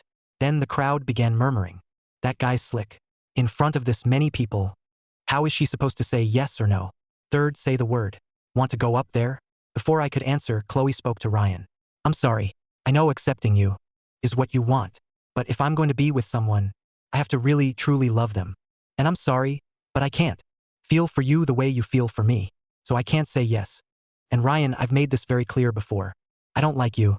This is the last time. There won't be another. With that, she held the microphone and walked away without hesitation. I let out a breath. The gala's over. Let's head back, shower, and change. Aren't we going to karaoke after this? Right. Let's go. I looked once more at Chloe's retreating figure. After a soft sigh, I followed Marcus and the others with resolve. Love and ambition don't have to clash. I wouldn't give up that easily. On the main campus road, Nat'l walked beside Chloe. Chloe, you were so badass turning Ryan down. Too bad Ryan got rejected again. Are we really leaving him like that? Why don't you be his girlfriend? Chloe shot Nat'l an annoyed look. I don't like him. He chose to confess in front of everyone. What was I supposed to do? If he can make a public confession, he should be ready to get rejected publicly. I'm not indulging that nonsense. Fair enough. Let's talk about something else. Did your freshman Ethan find you backstage? What happened? Don't mention him. I have nothing to do with him anymore. To me, he died 3 years ago. Nat'l hesitated.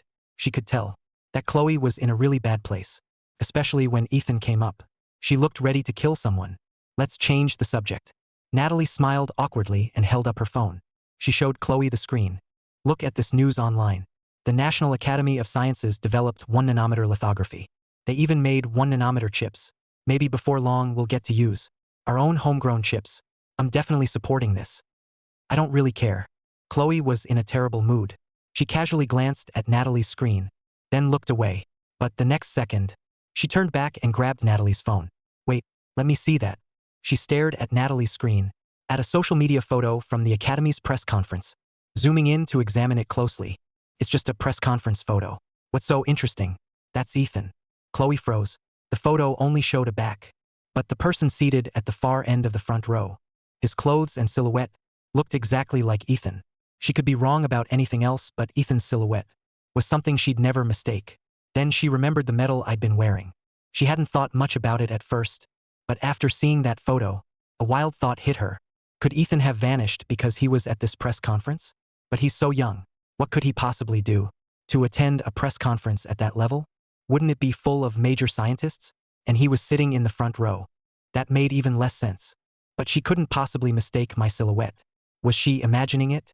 Natalie, let's go back to the dorm. Back at the dorm, Chloe found the full-size photo. After studying it for a while, she opened her laptop and quickly started searching online. Many medals looked similar to the one on my chest, but none matched it exactly. Chloe, what are you looking up? Nothing. Just researching something. I'm done. Natalie, who attends National Academy of Sciences press conferences? Probably Academy members, senior researchers, or high-ranking science officials. That made sense. Chloe slowly nodded. Then she laughed at herself. What was I even hoping for? That Ethan had been at an Academy press conference, bound by some confidentiality agreement, so he couldn't use his phone to text me for 3 days? How could that be? And even if it really was Ethan, but what does that have to do with me? He and I are history. Back at the dorm, I changed out of my suit. I carefully removed the medal from it and placed it in my desk drawer. Then I grabbed some clean clothes and headed to the dorm showers. At 10:30 that night, Marcus and the others joined me at a karaoke bar in downtown Fairmont. Our acting class rep had organized the night. Military training is finally over, and we're off tomorrow. Nobody goes home sober tonight.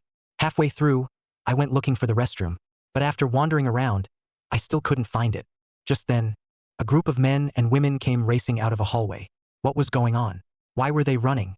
Trusting my survival instincts, I turned to bolt. But then, several men shouted behind me, "Stop! Nobody move!" I looked back and saw several men racing toward me, so I ran even faster. But before I made it 2 steps, one of the men chasing me grabbed me by the collar. "Don't move." "Sir, what's this about?" "I'm a police officer. Come back to the room quietly. We'll take all of you to the station shortly." "Why? What did I do? Who are you people?" "You know exactly who we are." "Then why the hell are you grabbing me?" "I didn't do anything. I'm innocent. Everyone we catch says that. If you're innocent, why did you run?" "Enough. Back to the room." The officer took me into a private room. 7 or 8 men and women were crouched inside the dark room. More people kept getting dragged in. Officer? I swear I wasn't with these people. I only came here to sing with my friends. If you don't believe me, I can call them over to prove it." "Fine. Call them." He compared me with the others, then slowly nodded. Thrilled, I quickly pulled out my phone and called our dorm group. Maybe the karaoke room was too loud, or they'd gotten carried away drinking. Not one of them answered. "Do you remember your room number?" "I forgot. I'd forgotten that I never knew it to begin with." "Then stay put. You'll be coming to the station with us. If you're clean, you'll be free to leave. The station isn't far. You can have your friends pick you up there." My eyes lit up as an idea came to me. Then the door opened. 2 men in black street clothes approached the plainclothes officers and showed their credentials. "Officers, we can vouch for him. He really wasn't in this room, so we'll be taking him with us." "Who are you?" The officer took the credentials and turned on the lights. The moment he read them, his face turned serious. "You're with the National Security Directorate? Mr. Hayes, we were assigned to protect you." "Gentlemen, do I know you? I suggest you mind your own business." I immediately gave them a resentful look. The 2 exchanged a confused glance. Then Marcus called from our karaoke room. "Third, why'd you call?" "It's nothing. Something came up. You guys keep having fun. Are you coming back later?" "Depends on how this goes." "All right, go handle it." The room fell silent. The men and women crouching on the floor looked especially baffled. "Officer, I can vouch for this guy. He really wasn't with us. Please let him go. You mind your own business, too." I rolled my eyes at him and faced the lead officer. "Officer, once you take me in, can someone pick me up after I'm cleared?" "Yes." "Great. When do we leave?" "If we wait much longer, the dorms will lock up. Then my ride won't be able to get out." "Who else do you want to come get you?" "The National Security Directorate already vouched for you." "Why are you insisting on staying?" "A friend." "What's your excuse? Isn't it obvious?" "I got arrested." The Directorate agents' mouths twitched. "Have you 2 been following me?" The agents exchanged a look. One typed a message on his phone and showed me. "Your identity was previously leaked online. To prevent foreign groups from targeting you, for the foreseeable future, we'll stay close and protect you." "Thank you. I appreciate it." Once the officers had rounded everyone up, they loaded them and me, their willing volunteer, into police cars. My case was cleared quickly with the Directorate agents vouching for me. The footage confirmed the mistake. After a short statement, I was free. The 2 Directorate agents disappeared. 2. Their job was to protect me from the shadows. I checked the time. It was 11:20. Campus curfew was 40 minutes away. I picked up my phone and texted Chloe. Chloe, save me. Chloe's heart tightened when she saw it. She sent a question mark. What happened? I got arrested. I need someone to bail me out. Ethan, are you out of your mind? After sending that, Chloe sent a 60-second voice message. I chose not to play it. Can't your roommates get you? Why does it have to be me? What are we to each other? They won't answer. I don't know what they're doing. For old time's sake, come get me. You wouldn't abandon me, right? It was a wrongful arrest. I just need someone to sign me out. Wait there. Half an hour later, Chloe arrived at the station. Ma'am, how can I help you? What can I help you with? Was someone named Ethan Hayes brought in here? I came to bail him out. You're his girlfriend, right? Did you two have a fight? Please take your boyfriend home. He's not my boyfriend. But what do you mean, take him home? Your boyfriend's story has spread through the whole station. He was apparently out with his roommates, singing karaoke. He stumbled into one of our raids and got detained by mistake. We cleared him at the karaoke bar, but he stubbornly insisted on coming back to the station. He said he wanted his friend to pick him up. Every young couple fights. You'll get past it. Take him home and give him a good lecture. Even married couples fight and make up. Your boyfriend sure went all out to see you. All right, I'm so sorry for the trouble. The desk officer quickly showed Chloe to the lounge where I was waiting. Once the officer left, her face went cold. She strode toward me. Ethan, are you completely insane? Didn't I say we'd stay out of each other's lives? Do you not understand what that means? You didn't need to drag me all the way here, just so I could yell at you. You came to the station just for this? Why didn't you let the police lock you up? For a few days to cool off? Even getting locked up would be better than you never wanting to see me again. I looked up pitifully. Chloe froze. Don't give me that look. Get up now or I swear I'll beat you so hard your insurance won't cover it. I've had my rabies shot. You think I'm scared of you? Right? You're not even afraid of getting arrested. What could possibly scare you? Then you shouldn't have texted me for help. I'm not that brave. Let's go. Unless you want to spend the night here. Okay. I quietly stood up and meekly took my place beside Chloe. Outside the station, Chloe stood before me and looked up to ask. I gave a small nod. Then my stomach suddenly growled. Hungry? Yeah. Then let's grab some food. We walked in silence, stopping here and there. At last, we found a barbecue place on a street corner. After ordering some skewers, Chloe asked for 2 ice-cold drinks. She opened them and poured herself a glass, then poured one for me. Let's have one first. I eyed the drink and remembered the doctor's warning when I left the hospital. Keep your diet light for the next 2 days. No smoking or drinking. Understood? But the next second, I nodded without hesitation.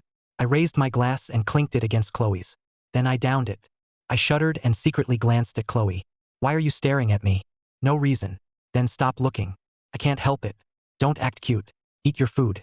I quietly picked up a skewer as Chloe watched me eat. Her eyes held mixed emotions. After a few bites, I looked at her. Why aren't you eating? I'm waiting for your apology. I'm sorry. That's it? Chloe raised an eyebrow. I'm sorry I left without saying goodbye 3 years ago. And I'm sorry I didn't answer you a few days ago. That's better. How will you make it up to me? Name it. If I can do it, I will. Simple. Tell me where you were for those 3 years. Tell me where you went and why you suddenly vanished. What? You can't tell me? It's not that I can't. Then you just don't want to. Chloe stood up. In that case, I'm leaving. Don't go. I grabbed her hand. I'll tell you. Chloe stopped and looked back at me. Something happened in my family 3 years ago. I had to leave. A few days ago, my phone broke and I sent it for repairs. That's why I didn't reply. That's all? Yeah. Okay. I believe you. Chloe sat down and started eating a skewer. I relaxed. So we're friends again? Of course. Good. We ate and talked, and the tension slowly faded. By the time we finished, it was past midnight. Where do we go now? I don't know. The dorms are probably locked. Let's get a hotel. What? What are you thinking? 2 rooms. Oh, okay. We found a hotel and went inside. How can I help you? Hi. We'd like 2 rooms, please. The clerk glanced at our hands, still clasped together. He paused, then answered impatiently. We only have a deluxe couple's king room left. It's $400 plus a $200 deposit. Want it? Should we try somewhere else? I looked at Chloe. She searched on her phone. Every nearby hotel is sold out. Does the room have a couch? Yes. Then we'll take it. You get the couch and I'll take the bed. Okay. After checking in, we went to the room. The moment we entered, we saw a heart made of rose petals on the bed. Chloe's face turned bright red, and she fled into the bathroom. She turned on the faucet and splashed cold water on her face. Chloe Bennett, hold it together. Want me to clean this up? I swept the petals into the trash, and Chloe came out. Do you want to shower before bed? I showered before coming out. What about you? I did too. Then let's sleep. Chloe took a deep breath and sat on the bed. She grabbed a pillow and tossed it onto the couch. You sleep on the couch. I get the bed. Okay, no problem. I nodded and lay down on the couch. Then strange noises came from upstairs. We both froze. Let's turn off the lights and sleep. About 20 minutes later, the noises upstairs finally stopped. The moon hung high outside. Ethan, are you asleep? No. What's wrong with your voice? Are you cold? Why don't you sleep up here? But there's a line down the middle.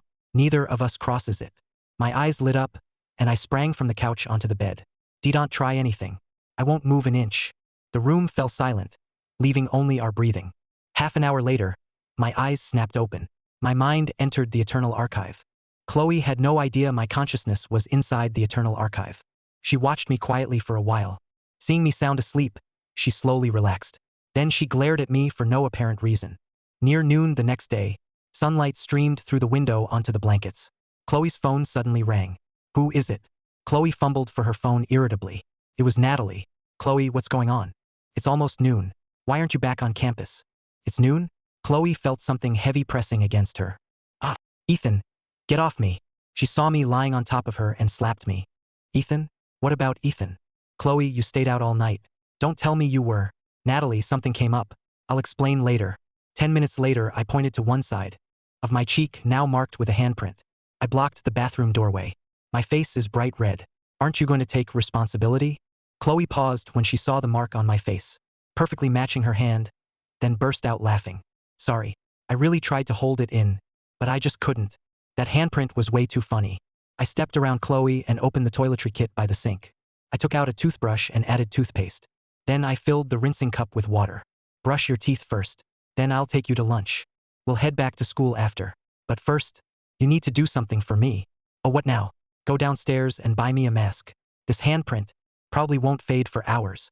How am I supposed to show my face without one? Fair enough. I'll get you one. A stylish one that'll make you look even better. By the time Chloe got back, I was almost done getting ready. I saw the two masks in Chloe's hand and asked, confused, why'd you buy two? One would have been enough. Chloe pouted and put on one black mask. Then she held the other black mask out to me. Because I felt like it. Put it on. It should barely cover that handprint. I looked deeply at Chloe. After putting it on, I asked, what do you want for lunch? Anything. No, anything. You pick. Then guess where I'm taking you. Hot pot. You got it. Outside the hotel after Ethan and Chloe left and walked down the street. Behind them, two men quietly appeared. They were the National Security Directorate agents who'd come for Ethan last night. Got it. Don't worry. If anything happens, I'll protect her even if it kills me. What is it? Something happened? We just got word that someone's targeting Ethan. They're likely from across the Pacific. It's all Leo's fans' fault for putting him online. They've made a mess for us. My record was clean. I should have been able to attend school normally. But my information got exposed. And with China already under scrutiny over 1-nanometer lithography, this made things worse even if the authorities shut it down fast. But foreign groups would rather target the wrong person than let even one possible lead go. There was no way my identity wouldn't draw attention. Chloe and I found a simple hot pot place and had lunch. Then we caught a bus back to school. Once aboard, Chloe took the window seat. I naturally sat beside her. Then I pulled out my phone and took out a pair of earbuds. After plugging them in, I held one earbud out to Chloe.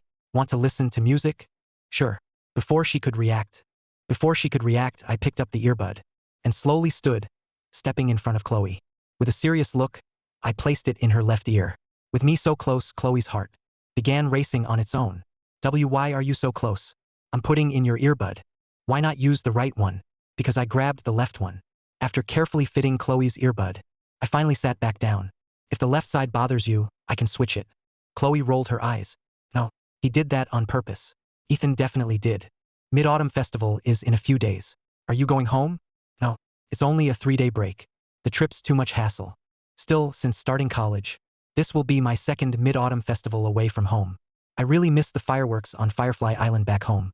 Back home, there was a scenic spot in the middle of a river. Whirling currents piled up sand until it gradually became an island. It became a tourist spot, and on holidays, especially big ones like Mid-Autumn Festival. Once approved, the Firefly Island Park Authority would put on a fireworks show, but Fairmont bans fireworks. She hadn't seen fireworks in ages. Do you miss them that much? Come to think of it, since I joined the National Academy of Sciences and left Lake Haven, I haven't seen Firefly Island's fireworks either. A little, but it's just wishful thinking. Fairmont doesn't allow fireworks. We'll see about that. How do you know? Want to make a bet? What kind of bet? If there are fireworks that night, you kiss me. So deal? And if there aren't, then I kiss you. That way you can't lose. Chloe rolled her eyes. I'd lose big time. Only an idiot would take that bet. Back at school, I went with Chloe to get food for her roommates. Then I walked her back to her dorm. When I got back, Marcus and the others still weren't home. I took out my phone and opened an app with a special icon. The screen instantly turned blue. Back at the research complex, I'd thrown together this little app. It did one thing: detect every signal source within 60 feet. Once I confirmed there were no cameras in the room or listening devices, I took out my secure phone. I called Arthur Vaughn. He picked up quickly. Arthur's hearty laugh came through. Ethan, we just saw each other yesterday. What can I do for you today? Mr. Vaughn, I want to apply for a lab at Fairmont University, and I may need you to send over some materials and equipment. Got a new idea? Yes, I'll put together a list of what I need and email it to you. That evening, military green trucks rolled into Fairmont University. They instantly drew a crowd. The next day, I looked over the huge empty lab and its rows of precision instruments. I clapped my hands to psych myself up. Let's get started. Meanwhile, in the women's dorm, Chloe and her roommates had no morning classes, so they hadn't gone to the academic building. Nat'l was resting while the other two had gone to the library to study. Chloe was watching the stock market. That was one reason some Fairmont professors valued her. She had exceptional instincts for finance. In just her first year of college, she turned her family's $30,000 seed money into $75,000, nearly a 150% return. But then, an email suddenly popped up on her desktop. Chloe froze when she saw it. Then she quickly clicked it open. It was an email from Fairmont University. After quickly reading it, she screamed with joy in the dorm. No way. Is this real? Oh my God. Professor Harper wants me in her combined master's and PhD program. Professor Harper was a renowned finance professor at Fairmont. She was also one of China's few leading economists. She'd even helped draft major economic legislation. Chloe had originally hoped to apply for her graduate program. She never expected to be admitted directly without exams. Once she finished her undergrad, she could immediately begin her master's and PhD. She immediately grabbed her phone and quickly texted me. Ethan, Professor Evelyn Harper from our school wants me in her master's and PhD program. She's one of China's top economists. Nat'l leaned in and asked Chloe in surprise, Chloe, this Professor Harper, isn't she the one who told you to apply for her graduate program? That famous economics professor? At the School of Economics and Management, any student in an economics-related major had heard of her. Yes, call the other two back. Lunch is on me. We're going out to celebrate. A week later, Ethan's phone rang. I checked the caller ID. It was Arthur Vaughn. Mr. Vaughn, it's Ethan. What's going on? Arthur normally didn't call me first, especially not after 9 at night. Ethan, I'm sorry to call this late, but we have an urgent situation and need your help. Arthur paused briefly, then asked, how many usable nanosuits do you have in your lab? 9. Good, good. A Defense Command helicopter will pick you up in 30 minutes. It's taking you to Command Headquarters. Bring all 9 nanosuits. The Defense Command needs you here first. I can't discuss details over the phone. Half an hour later, I brought the 9 nanosuit storage cases from the lab onto a Defense Command helicopter. We sped through the night toward Fairmont's military command base. What happened? Why the emergency? We're not sure. Our job is just to transport you. We know nothing else. I frowned but said nothing more. Over an hour later, I was brought to a Defense Command Center. Seeing it made me frown even harder. When I walked in, Victor Holden immediately rose from his seat. There was no time for pleasantries. He took me straight to the front of the command center and ordered a soldier nearby to put a video on the main screen. Academician Hayes watched this first. At once, the command center's main screen showed a tropical rainforest. Dense trees towered overhead. At the center were several dogs clad in steel armor. Yes, dogs. Their bodies were covered in steel. They were 2 or 3 times the size of normal dogs. Their vicious fangs were bared. Thick drool dripped from their mouths. Whenever it hit the ground, it hissed and smoked. It was clearly highly corrosive.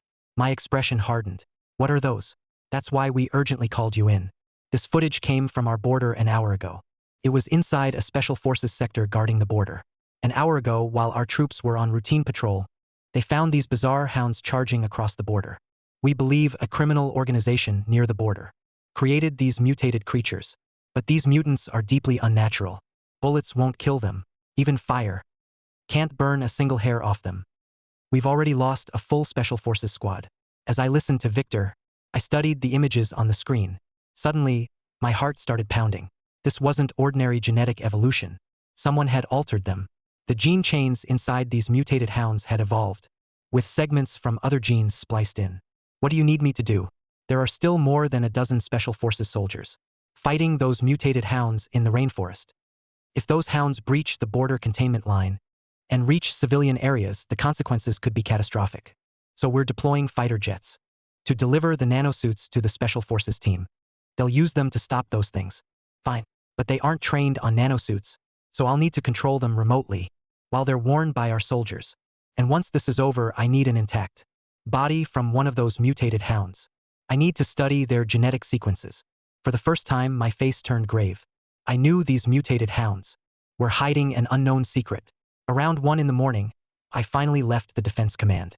Of course, it was too late to return to campus. I didn't stay at the military guest house either. I headed near school and found a comfortable hotel. After washing up, I saw a message from over an hour ago, from Chloe saying good night.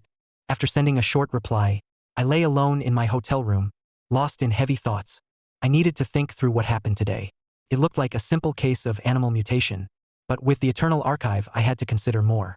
Then my phone pinged several times. I turned, picked it up, and checked. They were messages from Chloe.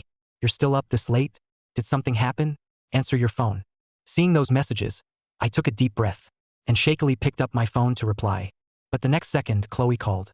I forced my trembling fingers still and took several more deep breaths. I even rushed into the bathroom and splashed cold water on my face. Once I cleared my head, I went back into the room and answered in a normal voice. Ethan, are you asleep? Not yet. What's up? Didn't you say you were going to sleep? You woke up that fast? Couldn't fall asleep. What, missing me? A little. I just saw your message. Are you upset? Girls are very perceptive. From the way I texted, she probably sensed that something had happened to me and I was feeling low. Why do you say that? Maybe we're just in sync. I just know you're unhappy. So you called me? I was afraid something was bothering you, and you'd have no one to talk to. I'm coming to see you. Whatever's bothering you, don't keep it bottled up. You can tell me. Don't be sad alone. Okay? Isn't campus already under curfew? A little curfew. Can't stop this girl from seeing her man. After hanging up with Ethan, Chloe quickly climbed out of bed. She carefully stepped onto the floor and quietly opened her closet. She picked out a casual outfit and changed out of her pajamas. Chloe was about to leave the dorm. Chloe, it's so late. Where are you going? Chloe hesitated. Then she hurried over to Nat'l. She whispered nervously, Nat'l, you're still awake? It's time to come through for your girl. What are you up to? I need to go out for something. To see Ethan? Chloe nodded quietly. Natalie's eyes lit up. She quickly climbed out of bed. She whispered, Girl, now I'm not sleepy anymore. Don't tell me you're sneaking into the guy's dorm. That's wild. Chloe rolled her eyes at Nat'l in the dark. What are you thinking? Ethan isn't in his dorm tonight. He got a hotel room. I'm going to see him. What's this? Fairmont's campus queen. What are you imagining? I get it. Tell me. What's the plan? Climb out the window. The girls had gone shopping together before, but came back after curfew. They'd once asked a classmate to quietly open the lobby window for them, then climbed in through it. We'll sneak downstairs first. Once we make sure Janet's asleep, I'll climb out the window. You just close it behind me. Nat'l nodded without hesitation. Then she grinned mischievously. Fine, but promise me this. You two better be careful. Oh, stop. Soon, the two sneaks made it downstairs. They first opened the metal security door, then hurried into the first-floor lobby. Janet's room was a small space on the first floor, but its light was already off.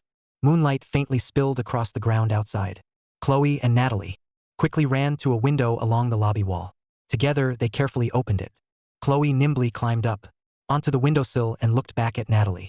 I'm off. Remember to lock the window. Nat'l gave her an okay sign. The next second, Chloe slipped through the window and landed outside. But someone had left an empty soda can by the window. Chloe stepped right on it. It made a loud crunch. At once, inside Janet's room, the lights came on. Which little punk is it now? Always climbing out windows to dodge curfew. Chloe's face changed the second she landed. Girl, run. Be careful. Chloe took off running. Nat'l quickly slammed the window shut. She glanced at the shadow moving inside the room and saw Janet hadn't come out yet. She bolted back into the hallway. Close one. Close one. Half an hour later, Chloe knocked on my hotel room door. Seeing Chloe standing sweetly at the door, I asked, curious, how did you get out? Heh, didn't you know the first floor lobby window opens from inside? I climbed out. Mr. Hayes, I came all this way. You're not going to leave me at the door, are you? I stepped aside. Once Chloe came in, she jumped straight onto the bed. She pulled back the covers and patted the empty spot beside her. Then she beckoned to me expectantly. Come here, keep me company and unwind. A faint smile slowly appeared on my heavy face. After carefully hiding my feelings, I walked over to Chloe with a smile. Coming here this late. Aren't you afraid of me? I'm not afraid of you. I stared at Chloe until her cheeks turned red. Stop staring at me. Just hug me first. Chloe paused for a moment, looking into Ethan's unsteady eyes. Her heart instantly ached for him. I'd hidden my feelings well, but she still saw through me. He used to be so proud. His eyes always held bold confidence. Now they were dull, tired, and lost. Even with a smile on my face, the light in my eyes was gone. Chloe reached out and hugged me. Then she felt my unsteady head, burrowing into her arms like a kitten looking for its bed. Chloe didn't say a word. She just quietly ran her fingers through my thick hair. At least my thick hair didn't exactly fit the scientist stereotype of a National Academy researcher. After a while, I looked up and she asked with concern, tell me, did something happen? Is that why you're upset? I shook my head. I can't talk about it. I gave a small nod. Chloe took a deep breath. Then she naturally laid her head in my lap. She looked up at me and smiled. Okay, if you can't talk about it, then don't. But the next second, she heard my stomach growl. Are you hungry? A little, I thought. I'd taken a bath that evening, then gone to Defense Command headquarters, and now I was back near campus. I hadn't eaten anything all day. It was fine until Chloe mentioned it. Now I really was hungry. Want a late-night snack? Didn't you say late-night food makes you gain weight? I'm ordering it for you. Do you want some? If you insist, I can help you eat a little.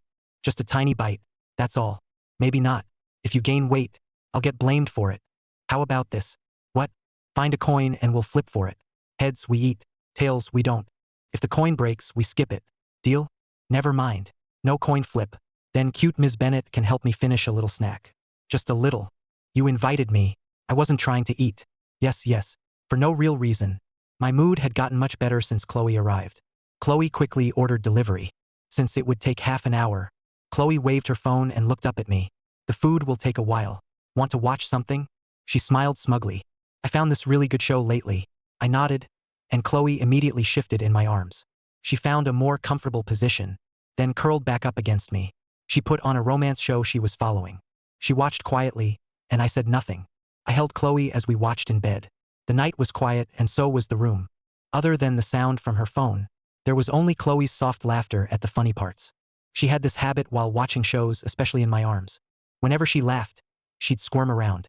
Before long, Chloe suddenly went still. What are you thinking about? Our future. What our home will be like. We'll have a couch and rug we picked out together, and an open balcony where we can enjoy the breeze. We can even put pots of flowers and plants we'd grow ourselves. There'd be soup I'd made for you bubbling in the kitchen. Maybe we could adopt a stray kitten too. When it gets dark, I'll stand by the big window, watching the city lights and waiting for the door to open. Then you'll smile and say, I'm home. I'll run to hug you, and our kitten will curl around your feet. The cat is yours. The stars and moon outside are yours, too. And so am I. After saying that, Chloe looked up at me and smiled. Do you think we'll have that future? Of course. We'll love each other until we're 80. What, we'll fight when we're 81? Of course not. I suddenly want to see us 60 years from now. To see if I'm still with you. To know the answer. To see how many kids we'll have. Whether we'll dance together in the park. And when our grandkids ask me how I won you over, I'll say, no. Your grandma chased me first. She was even cuter than you when she was young. And if those little brats don't want to brush their teeth, I'll tell them, if you don't brush your teeth, you'll end up just like your grandma, a toothless old lady. Why, you jerk? You're the toothless old lady. You're the old toothless man. That night was the only night. I didn't study in the Eternal Archive. Most nights I spent nearly all my time inside the Eternal Archive, studying all kinds of science and technology. But tonight, I wanted to give myself a break. Time slowly passed as the night grew deep. The central AC blew a cool breeze through the room, yet cold sweat beaded across my forehead. My brow tightened, my face twisted in pain. No, no. I jolted upright in bed. Seeing dawn brighten the sky outside, I finally let out a long breath. Chloe, asleep beside me, was startled awake by my cry. She rubbed her sleepy eyes, then quickly sat up and leaned against my chest. Listening to my racing heartbeat, she looked at me worriedly. What's wrong? Did you have a nightmare? Yeah. Chloe leaned close and smiled softly. It's okay. I'm right here. Go back to sleep. I squeezed Chloe's soft hand and let out a breath. Then I lay back down. But the nightmare left me anything but calm. A storm was already rising inside me. Chloe got up early the next day. Chloe, you're really dressed up. Are you trying to make Ethan drool? Careful, you might not make it back tonight. It's our first time going to an amusement park alone together. Of course I have to look cute. Wow, you've really grown up. When Arthur called me, I hesitated for a few seconds before answering. Mr. Vaughn, what's going on? Ethan, the Defense Command has the research results. When can you come by and take a look? We've made a major discovery. They identified the genetic code. Is it urgent? Yes. The genetic code is very strange. It's a genetic code never seen on Earth. When can you come to the Defense Command lab? I hesitated. Not for a while. I want to stay at school a little longer. Did something happen? No. I've just been busy lately. I'm tired. I want to get some real rest. I didn't think I was invincible, especially when dealing with something unknown. Even though I was ready to face certain possibilities. For once, I wanted to be selfish. The world keeps turning without anyone. Sometimes I even thought I could just live a simple life at school, be a normal student, and after graduation, date Chloe, get married, and have kids. I didn't have to demand so much from myself. A quiet, content life wouldn't be so bad. How long do you need? You may be the only one who can solve this. Right now, neither the National Academy researchers, nor the Defense Command researchers, can make sense of the genetic code extracted from those mutated hounds. That was why he'd called me. Maybe I could find an answer. I sighed. I'm not sure. I may take an extended break. Arthur sighed in the end. Maybe that's for the best. Rest up at school. I'd already done more than enough for my country. Even if I never touched research again, I'd still have a place in scientific history worldwide. I hung up, but as the hand holding my phone slowly fell, the smile faded from my face. 3 years ago, I'd gone to the northern frontier without hesitation to develop lithography. What had I done it for? Outside the women's dorm, Chloe came happily toward me, and immediately sensed something was wrong. Or rather, since that night, I'd never seemed like myself. She could clearly feel it. She'd seen the spirited, fearless me, not this version. Even though I still looked relaxed, a heavy air clung to me. It wasn't like me. Chloe smiled softly and linked her arm through mine. What's wrong? Nothing. Did the National Academy call again? I was silent for a long time, then slowly nodded. Is it serious? More serious than anything I've faced before. Could even cause global unrest. If we confirm that genetic code really came from space and has powers like that, the world could fall into chaos. Chloe fell silent. Once upon a time, I was just the boy who secretly slept in class and asked her to keep watch. But in the blink of an eye, I was dealing with things like this. So why was I hesitating now? Because of Chloe, or because of my sense of duty? Chloe had always known my sense of responsibility. Ran far deeper than I ever showed.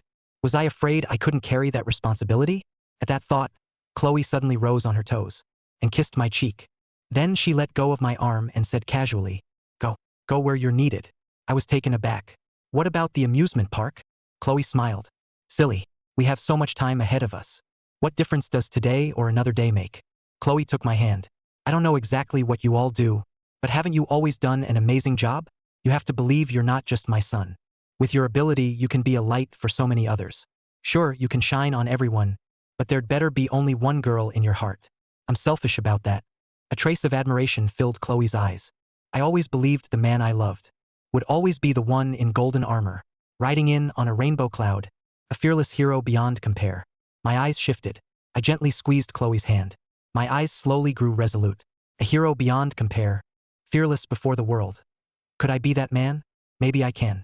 An hour later, a Defense Command helicopter lifted off from Fairmont University's lab. Quickly took off from the lab. On the field, Chloe sat quietly on the grass, watching the helicopter fade into the distance. After a long silence, she couldn't help but smile. That's the Ethan I know best. I hope my favorite boy in the world stays safe from every danger. I'll be here at school waiting for you. at the Northern Frontier Research Complex. Inside a massive underground test chamber, at the center of a giant ring wasn't a standard engine prototype, but something glowing and eerie blue, a strange field warping the light around it. Inside it, a small aircraft silhouette was barely visible. Ethan stood at the main console as data streamed down the screens, the result of months of work. Charles Ward, Arthur Vaughan, Martin Shaw, and other leading scientists from the national academies held their breath, standing behind him in silence. Their eyes were locked on the center of the chamber. Horizon 1 curvature drive prototype. Activate. Initiating stage 1 propulsion test. Inside the warp space, the shuttle-shaped prototype wasn't moving under its own power. Instead, it moved with space itself, gliding forward in a way that defied intuition. The speed readings began to climb. The initial speed wasn't impressive, but it wasn't accelerating through thrust. Space itself was carrying the aircraft forward. The control center erupted in cheers. Many white-haired experts embraced and wept. "That's my boy. You've done something historic for our country and our people. This is a breakthrough for the ages." I looked at the steady data on the screen, and the surreal sight at the center. A relieved smile crossed my face, but something unreadable lingered deep in my eyes. Meanwhile, at the Fairmont University School of Economics and Management Study Hall, Chloe had just finished advanced financial theory. She carried her books down the tree-lined path to her dorm. Autumn sunlight shone through yellowing ginkgo leaves, scattering flecks of light across the path. Her phone buzzed. A message from a secure, encrypted channel appeared on screen. "Phase complete. I'm safe. Don't worry. I haven't forgotten our fireworks promise. I don't know when I'll return, but my heart is already with you." Chloe's lips curled into a bright, involuntary smile. She looked up at the vast blue northern sky. A plane's contrail stretched across the drifting clouds. But beneath that calm, danger was brewing. The night Ethan's team celebrated its first success, a highly encrypted emergency report was delivered to his temporary office. "It's more complicated than we thought. This goes beyond simple scientific competition. There are clear signs of unnatural interference." I nodded, a sharp glint flashing in my eyes. I understood. From then on, my time was split in two. By day, I refined curvature drive theory and planned the next round of experiments. At night, I led the Pathfinder task force through the Eternal Archive's vast data for any clue tied to that mysterious gene. Chloe sensed the exhaustion and pressure I tried to hide. She didn't press me for answers. She quietly mailed me specialties from home and shared funny campus stories over video calls. The breakthrough came late one night. In a deeply buried section of the Eternal Archive, I found records of an ancient, extinct civilization. It described something they called the prime code, a fundamental unit of cosmic information. Certain fragments of that mysterious gene sequence matched a degraded form, or fragmented expression of the prime code with shocking mathematical precision. I reported it to Charles and senior leadership. "We have to stop them. If this power gets out of control, it could disrupt the laws of physics across an entire region, or even cause an unimaginable spacetime disaster." A silent war had begun. Top leadership authorized Ethan, when necessary, to use select classified Horizon Initiative technology to infiltrate the target lab and gather intelligence. Destroy it if necessary. Finals were approaching at Fairmont University, and Chloe was studying late at the library for an important major exam. As she rubbed her sore eyes and packed up to leave, she saw a missed call and a text on her phone. Both came from Ethan's secure number. The text read, "Come home." Chloe called back immediately, but couldn't get through. She practically ran back to the dorm, opened her laptop and searched the news for clues. International news was quiet, but fringe tech forums and social media were spreading vague reports. A remote area had experienced strange geological activity, along with a brief but intense electromagnetic pulse. Witnesses claimed they saw warped bands of light in the sky. Tension at the Northern Frontier Base was unbearable. I wore a custom protective suit. Inside the cockpit of the upgraded Horizon 1, Charles spoke over the comms, unable to hide his concern. "Ethan, be careful. Just send back the data. Your safety comes first." "Understood. I'll deliver the gift on time." The eerie blue curvature cannon appeared again. Horizon 1 silently slipped into warp space and accelerated instantly, racing toward the target far away. High-intensity bioenergy field and spacetime distortion detected. Target is attempting to open a stable micro-wormhole. Deploy the gift. A small device detached from the aircraft and fell toward the target. As it neared the mass, it activated, releasing a powerful directed energy pulse. The mass of flesh let out a silent shriek and convulsed violently. The warped space around it rippled violently like water. Then everything changed. The flesh mass suddenly fired a sickly green energy beam, straight at Horizon 1. I dodged hard, but it still clipped the craft's side. Alarms blared through the cockpit. Shield damaged. Right engine power reduced. Curvature field unstable. I felt an icy psychicudar strike directly at my mind. It was filled with violence and destruction. The eternal archive activated on its own. An invisible mental barrier formed around my consciousness and blocked the attack. But the psychic clash left me dizzy. I focused every ounce of my strength and held nothing back. I routed most of Horizon 1's reserve power into the curvature engine, creating a stronger localized spatial distortion, like an invisible giant hand, slamming down on the struggling flesh mass and the ruined lab below it. There was no explosion, just a deep boom, like space itself being forcibly smoothed flat.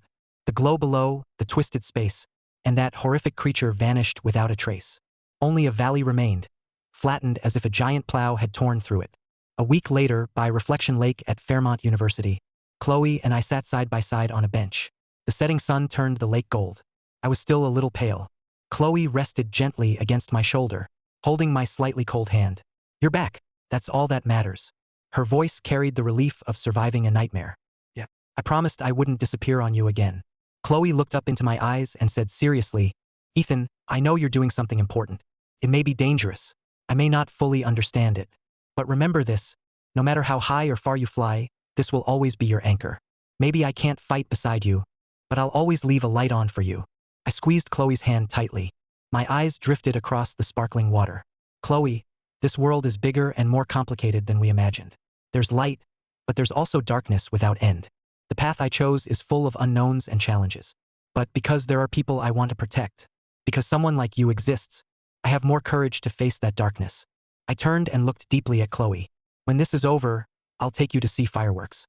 Not on Firefly Island. Maybe somewhere we can see the curve of the whole Earth." Chloe froze for a moment. Then tears of wonder and joy shimmered in her eyes. She nodded firmly. "Okay, I'll wait for you." Night fell and campus streetlights came on one by one. We leaned against each other on the bench without another word. Ethan and Chloe's story, humanity's journey among the stars, and the challenge of the unknown universe had only just begun a new chapter.